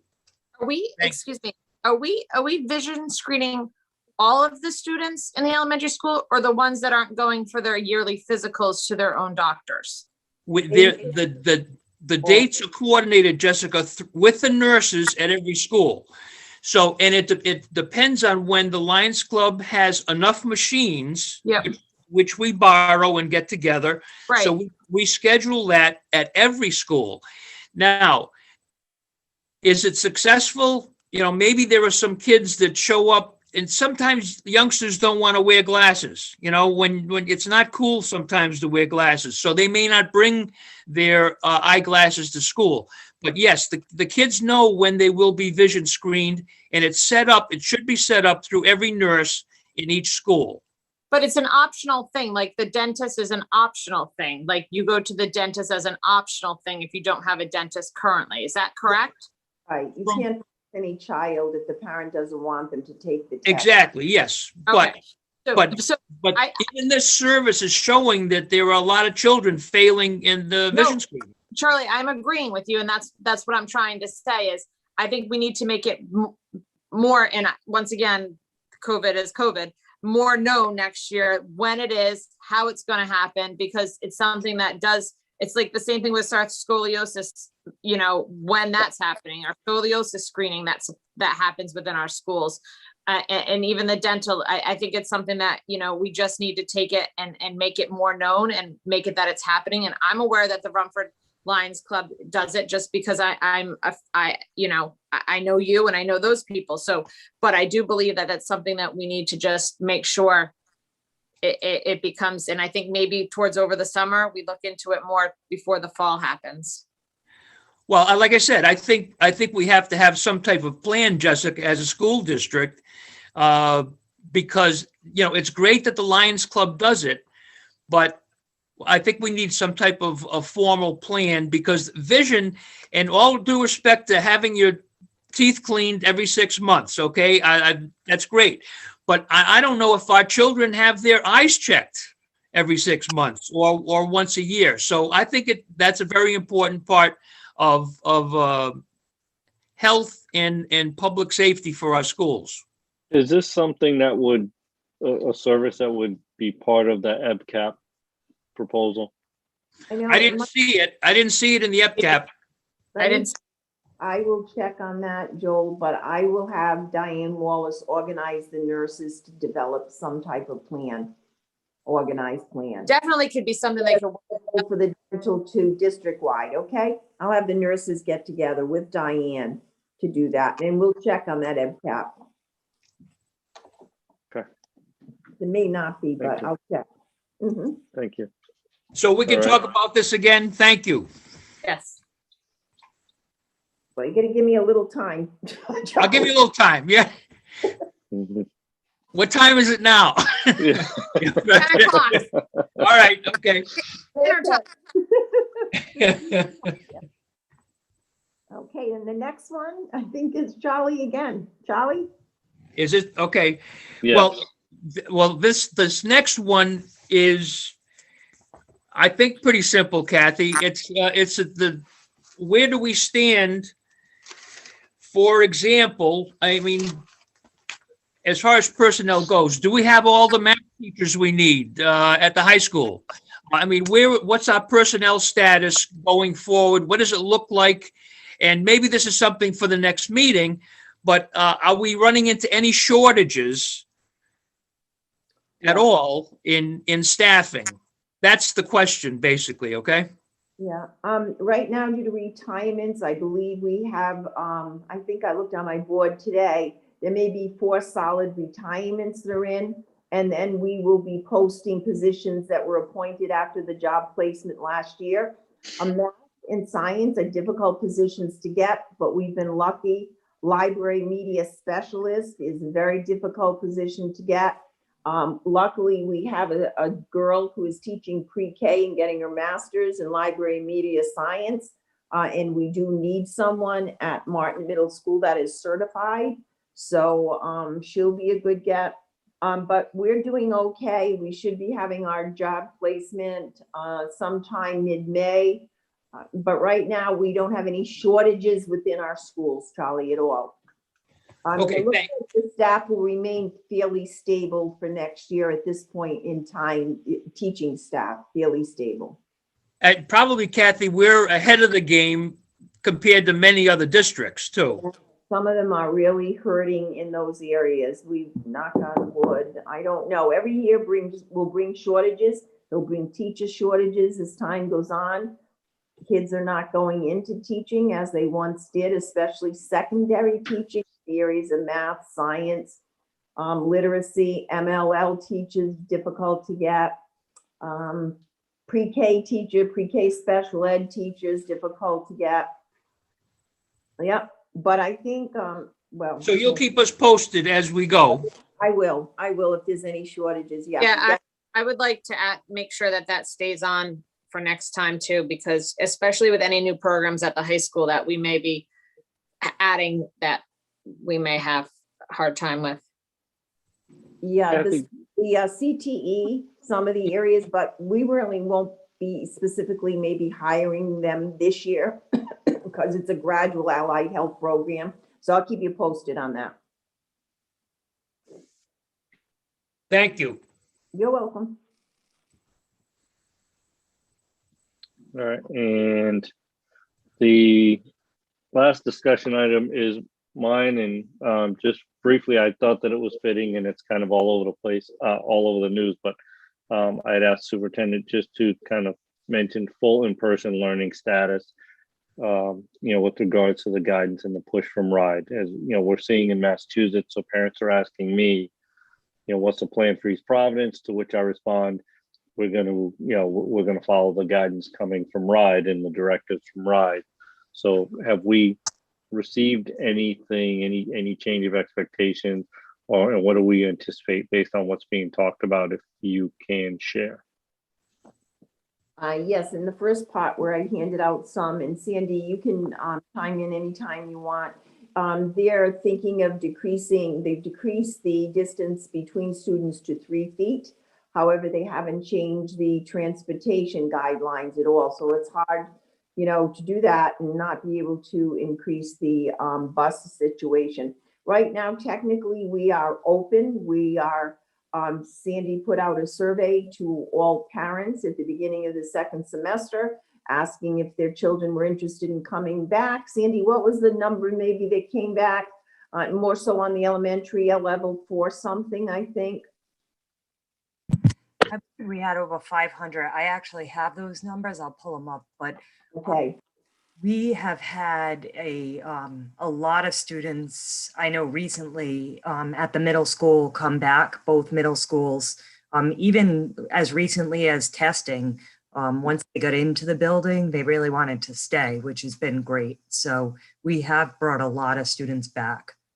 I can quick number. Not so much. You know, they seem to want to stay where they are located at this point in time.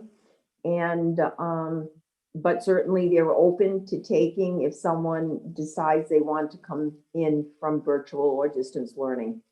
But so I'm sorry, go ahead, Sandy. We have 2,618 in-person learners now, and we have 2,103 distance learners, which first semester was kind of a shift the other way.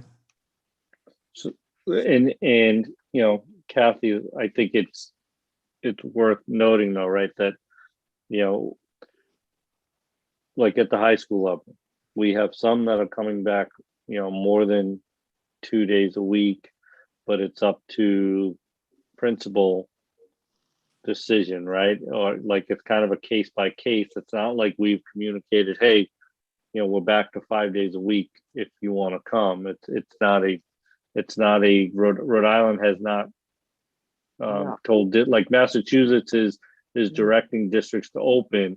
So that was the question is, you know, do we anticipate RIDE making any changes before the end of the year? You know, is there any, you know, I'm not asking anybody to make a wild guess, but has there been any discussion? Maybe it was a, hey, we're looking at it, we'll let you know in a week or in a month, you know, like, are they even looking at it like Massachusetts did? I think they're looking at it, but we have not heard anything definitive like that at all. Nothing. Yeah, they just sent out the guidelines for graduations and for events that I had in your packet. That just came out from RIDE. All of our teachers will be back in school the Monday after April vacation. There's no more teacher that will be out during virtual learning. If they're doing virtual, they're going to be doing it from their classrooms in school. So that ends the Monday after April vacation. And if they are, vaccinated. Most of them are vaccinated. Cheryl is keeping a tab on that. They have been 2 weeks out since their vaccination. If someone chooses not to be vaccinated, we can't make them. But as Ben said, that's their personal responsibility. They are still coming back to school. So can we just elaborate on that? If a teacher or administrator or somebody who is an East Providence paid employee in our district does not come back, is not in school the Monday after vacation, can Cheryl Mamoni please elaborate on what would keep them out of our district? Please. Thank you. You're muted, Cheryl. There you If go. they, I'm sorry, if they chose to continue to stay out at that point, chose not to be vaccinated, everybody's expected to be back. If they didn't want to, per their collective bargaining agreements, they can choose to take a leave of absence, have a medical note to take that. But then they would be using their time to stay out. We can't force anyone to get the vaccination. But I know that many districts, even for their virtual learners, the teachers were in person in the building. So we have had the people out. Now they need to come back. We've held the vaccine clinics, the vaccines readily available. So there are opportunities we had a prime example of an opportunity for our staff to all be vaccinated. So at this point after school vacation, if people took part in our clinic or went somewhere else, they'd be 2 weeks out. They have the opportunity to come back. And they need to come back, or they need to take some type of leave within their collective bargaining agreement. I wouldn't even say a leave. So I think I would take a little bit further action at this point in time because of all the opportunities that we provided. I would have a conversation with the unions. I have made the directive that everybody is going to be back in school the Monday after April vacation. Vaccinated or not. They have, religious exemption. We can't make anybody take it. They have religious exemptions. Is there something else, Cheryl, besides religion? If you just don't want it, if you don't want it, Yeah, you that's don't fine. need an exemption. It's just You a just personal come, choice. you just But come to work. Responsibility. It's Right. Right. We can completely have staff in our buildings that are not Right. vaccinated because that's their choice. But on That's Monday true. vacation, they are to be back at work. They have to be- Vaccinated, unvaccinated, they Right. are to be back. I So on that, think are we everybody plan- will be back. I do. I really do. I really Okay. feel that way. and that not just teachers, that includes all of our district, Yes. central administration, that Yeah. includes all of our custodial staff, everybody. Everybody. And then on Yeah. that, are we going to bring some little tests back that week after April vacation? Because I really think we should. In every one of the nurses' office, they have the Binex testing, and they can test anybody that would like to be tested. And they have been doing that right along. But we're Okay, not- what about students? Yeah, students, as long as they have permission of their parent. We're not Absolutely. clinics, though. I think it's like you have to think about even like the flu shot. We can't force people to get the flu shot, but they can't stay home because they chose not to get the flu shot. So we have to think about that along those lines. I do want to answer Joel's point is I do believe there's going to be a couple districts in the state that are going to allow all their students to come back to school. That's the rumor that's around town. Don't know if it's true, but they are making room for all these kids to come back after April vacation. I'm sure they are. I'm sure there's no doubt in my mind that some of the smaller districts are. Our parents don't want to send the kids yet, Jessica. Sandy will tell you that. Yeah. That's the issue. They're still a little bit afraid, and there is an uptick in kids right now. In our district, the last couple of weeks, there has been a little bit of an uptick with the kids. Respectfully, Superintendent, those are two different things. I'm not asking about what parents want. I'm asking about what's available.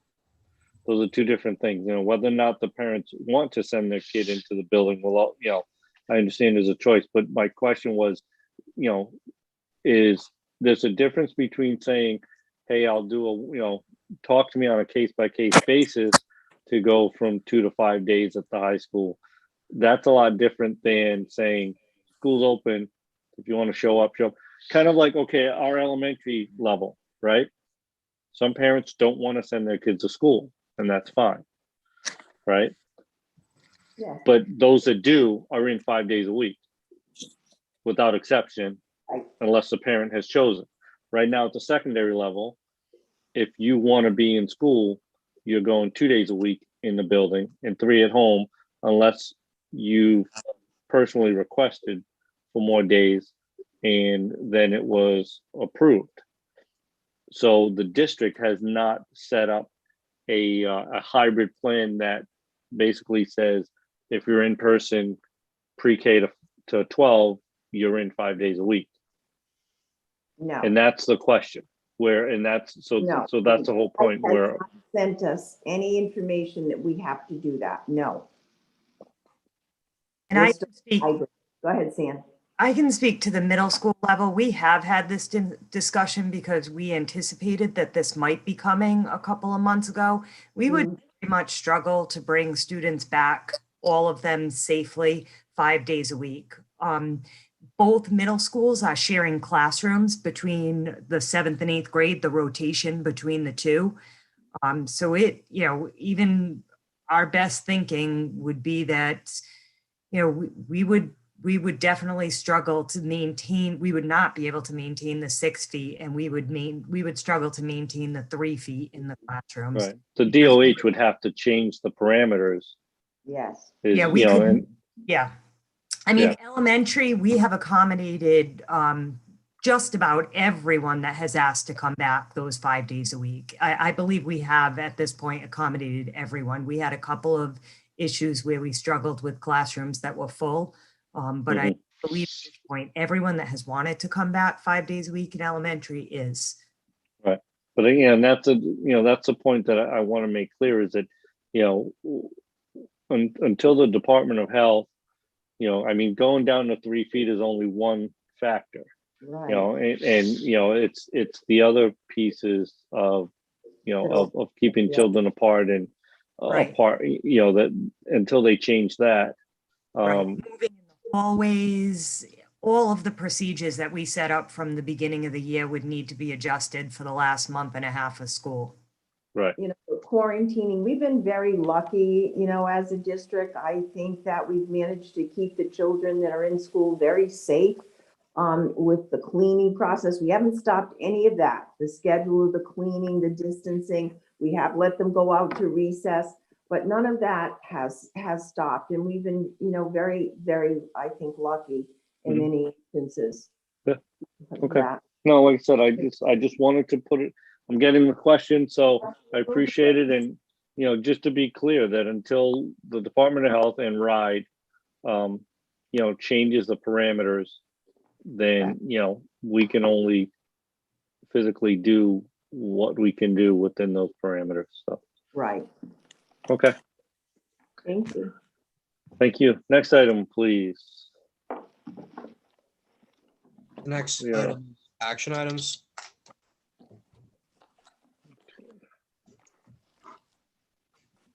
First, consider and vote to approve the bill list. Do you have any questions, thoughts, or comments, or a motion? I move to approve. Thank you. Motion made by Mr. Jonas. Is there a second? A second. Second by Ms. Boshain. All in favor signify by saying aye. Aye. Aye. Any opposed? Motion carries. Item 2, we handled. Item 3, consider and vote to approve administrative assistance collective bargaining agreement. I'll move to approve. We have, I think that was simultaneous. Okay. Cool. I'll second that. Ladies first, Ms. Boshain with motion to approve, and Mr. Jonas with the second. No, it was as a Jenny, gentleman. Jenny, wasn't it Jenny? It was me. Oh, I'm sorry. Oh, no, you geez. keep confusing us too. Jenny, right, I'm so- Disrespectful. Yeah. Motion by Ms. Azanero with the gentleman second by Mr. Jonas. All in favor signify by saying aye. Aye. Aye. Aye. Any opposed? All right, motion carries. And congrats to everyone involved in that very amicable process from what I heard. Item 4, consider and vote. And again, so we're going to go 4 through 9 are AI3 invoices, Peregrine invoices, Gilbane, Stephen Turner, Belch Engineering, and DOT invoice, all related to the project, which was, these were vetted and approved by the building committee last night. I'll make a So now that was you, Jessica. Yeah, that was me. Okay, all right. We have a motion by Ms. Boshane to approve. Do we have a second? A second. Second by Ms. Azanaro. All in favor signify by saying aye. Aye. Aye. Aye. Any opposed? All right, motion carries. Item 10, consider and vote to approve technology automation specialist job description and posting. Do we have a motion? I'll move to approve. So a motion by Mr. Jonas to approve. Do we have a second? Second that. Second by Mr. Brandel. All in favor signify by saying aye. Aye. Aye. Any opposed? Motion carries. And final is the vote to approve the award of a paint booth removal contract. If the committee remembers, I believe Mr. Enos explained to us that they went out to bid to have this piece of equipment removed, and actually Mr. Fiola spoke at length, and he can answer some more questions if there are any, but with the intricacies of the system and why we needed to go out. Are there any questions or comments on this piece? Hearing none, do we have a motion? I'll make the motion to approve. Motion made by Mr. Brandel. Do we have a second? A second. Second by Ms. Azanaro. We got it right that time. All in favor signify by saying aye. Aye. Aye. Any opposed? That is gone. All right, motion carries. Yeah, the paint booth is gone. Gone, we can store. All right, so that covers our action items. And next item, please, Mr. Clerk. The next item is public comments to non-agenda items. We Do do have, we have? 3, yep. I'm gonna put that up on the screen. Hold on a moment.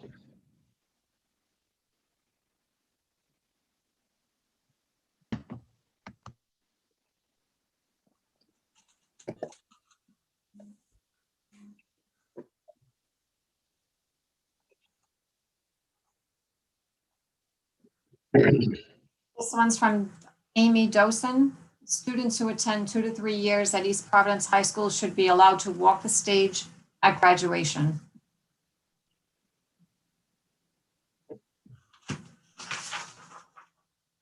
My son Lanier started his senior year at East Providence High School doing hybrid, then full distance learning. October 2020, I emailed Mr. Travers stating that hybrid nor distance learning worked for him. His grades were failing. I told him Lanier felt anxious and overwhelmed, difficulty focusing, time management, staying on task on top of pandemic stresses, and requested an academic support class. He said Lanier's IEP was inactive, so he didn't qualify for that class, and I would have to restart the process, but it would take time.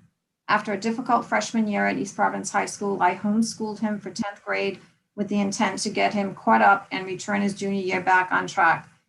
Mr. Travers assumed his IEP was not reinstated after he returned, but the process required time we didn't have. Lanier and I agreed that homeschooling was the only option. I submitted my LOI with no ill feelings toward the district.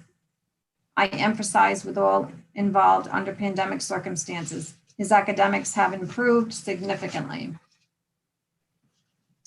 In March, I emailed Mr. Travers and Dr. Ferrand asking if Lanier could walk the stage at the graduation ceremony. Both said no. Mr. Gibbons called me and said Lanier could not participate and gave two options. I could re-enroll him, but his failing grades for part of Q1 would be reinstated, making him no longer eligible to play football. Would enter classes mid-semester having to maintain grades, complete senior project, pass the college prep test, community service hours. My homeschool courses had to meet requirements and still no guarantee he will graduate or finish the year homeschooling. He could continue playing football, recommended a private ceremony, offered us to have it in the CTC auditorium, pending COVID, and offered to attend to make it feel more real. I was overwhelmed with the re-enrollment obstacles. It would be way easier to just say yes. My son is being penalized from walking the stage with his EP friends since fifth grade. The only reason he is homeschooled is because the school could not offer him what he needed when he needed it.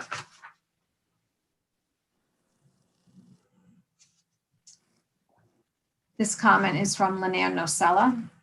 I feel it is very unfair that the school is denying me such a life important moment. I've always dreamed of walking the stage, especially at East Providence High School. Trust me, nothing about my senior year has played the way I've always imagined, but I try to always make the best out of the situation.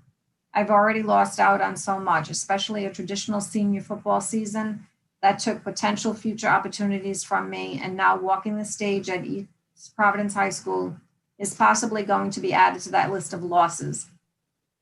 Throughout high school, I faced many adversities, but with my own hard work and with my mom's support, I was able to persevere, but it wasn't easy.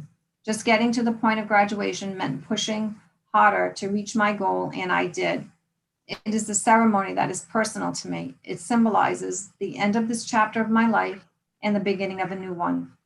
To me, it is a celebration acknowledging the odds I was able to overcome.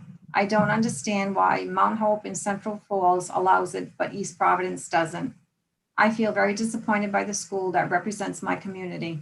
I hope you can all understand what this means to me and allow me to walk the stage with my friends. Thank you for taking the time to hear my story.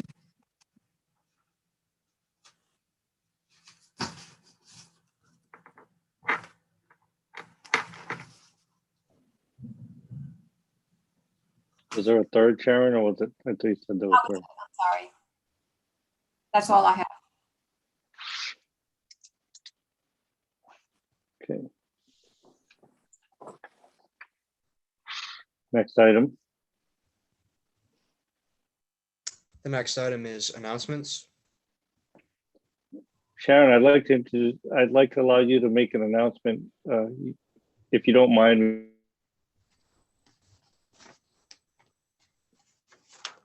An achievement in your family today. Oh, I'd be happy to. Thank you. My daughter, who is graduating pharmacy school, was inducted into the Honor Society for Pharmaceutical Sciences this evening, and she'll be graduating in May. Congratulations. Congratulations. Congratulations. Congratulations. Much. All right, and Through the chair. please, yes, please. I didn't put it on the agenda, and I'm just going to announce, are we going to announce any kind of end of the year announcements anytime announcing soon? You should have asked Mr. Gibbons that. Maybe he's still here. That's why I didn't know. I don't think so, but I can find out. Yeah. I think they're trying to coordinate with, I don't know if you got a turn, with roads on the Patuxent and the number of kids that can be there. Am I correct, Tony? You're involved in the kind of the graduation. The graduation exercise is going on as I think we reported to you on the date established, rain date the next day. They're trying to establish that prom thing because that just came out this week. So yeah, I think as soon as he has it down for him, he'll announce it. The kids are still kind of talking about it.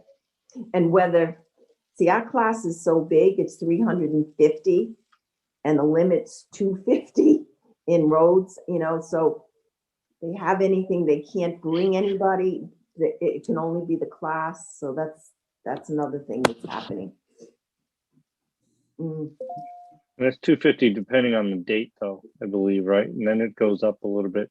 Yeah, May Is it May 15th? Then it might change to more. That's Yeah. what I'm hoping for. Yes, I think it's May Right. 15th. So, yes, So I guess I think the you know, if you don't, 21st is the date that they got. okay, so then we're more than 250. I think we're in that range. So I think the reason that, and I see you nodding, Jessica, and I'm with you. I think it's I would imagine, as other districts have, right? And I know that this team has been kind of working, but those plans should kind of be like basically waiting for the gate to drop. So now that the gate has dropped, you know, I think it would be fitting that if, you know, today's Tuesday, that within the next couple of days that there is an announcement to the students to say, this is what's going on. Because the venue's there, we've got the guidance from the state. And I think the venue and the numbers match up now inside that guidance. So if we can, you know, we can't wait for kids to show that they're engaged in it, because they're not going to engage until they know that there's something definitive. They've been in contact, as I said, with Rose. We did find out today from RIDE, no food trucks. Food trucks are considered food, so can't have food trucks. Yeah, that's okay. That's okay. So, okay. Yeah, so if you could just please keep us informed of this, because as representatives of this community, I can't walk anywhere right now without any single person asking me what our tentative plans are, because I think right now, anything tentative, we should be putting on paper for these students to see. Tentative means it can be happening, and these kids deserve it. And I am all about, let's put it on paper, let's get out the information, and let these people do what they need to do. And once again, I mean, even if it's the parade, tentative date, graduation, tentative date, rain date, and someone send me a copy. Graduation parade is on. I know that. I know that graduation. I will. I'll talk Text to it, him but tomorrow I and know. put something out, okay? Thank you. Thanks, Jess. Good point on that. Because it is important, you know, yeah. It's Not only they want that clarity. We've got fifth graders that usually get something. We've got eighth graders that usually get something. So I'd like to, you know, figure out what we can and can't do, and let's start celebrating something a little more than. I sent the principals out all that announcement that I sent you, so they have all of that information. And any other announcements? The only thing I'll end with, and it's more on a personal note, but I would just and I love our district and the professionals that we have, but I send you know, warmth and consideration to our students with everything that they're seeing on the news lately on several different fronts. You know, we talk about social emotional components and, you know, factors that students are dealing with, but you know, there's a lot of you know, silent tension. You know, if I may, you know, maybe I'm projecting a little bit, but I you know, I speak from experience on some of these issues that are going on, and there are many others from affecting so many different students in different ways. So it's real, you know, there's some challenging social issues going on. So my heart goes out to these kids and adults, but especially the kids. You know, and I think of that program, Dr. Bowler, the Shout program. That I'm like, man, if I was on that committee, you know, on that one of those student groups, I'd have a lot to shout about. But so you know, I think the timing for that is probably, you know, probably very fitting. I think the group has been in conversation with the prom committee. I've sat in on a couple of their meetings, so some of the Shout students are attending some of the prom committee meetings and giving their opinions. Good. So, all right. Well, unless anybody's dying to hang around for another 4 hours, we have a motion to adjourn. So moved. Can count on you, Charlie. Motion by Mr. Jonas to adjourn. Do we have a second? I'll second that. Second by Mr. Brandel. All in favor signify by saying aye. Aye. Aye. Aye. Any opposed? I don't think so. Motion carries. Thank you, folks. Long meeting. Superintendent, this was on you. You stacked this agenda. I did. I'm sorry. I'm gonna try harder next time.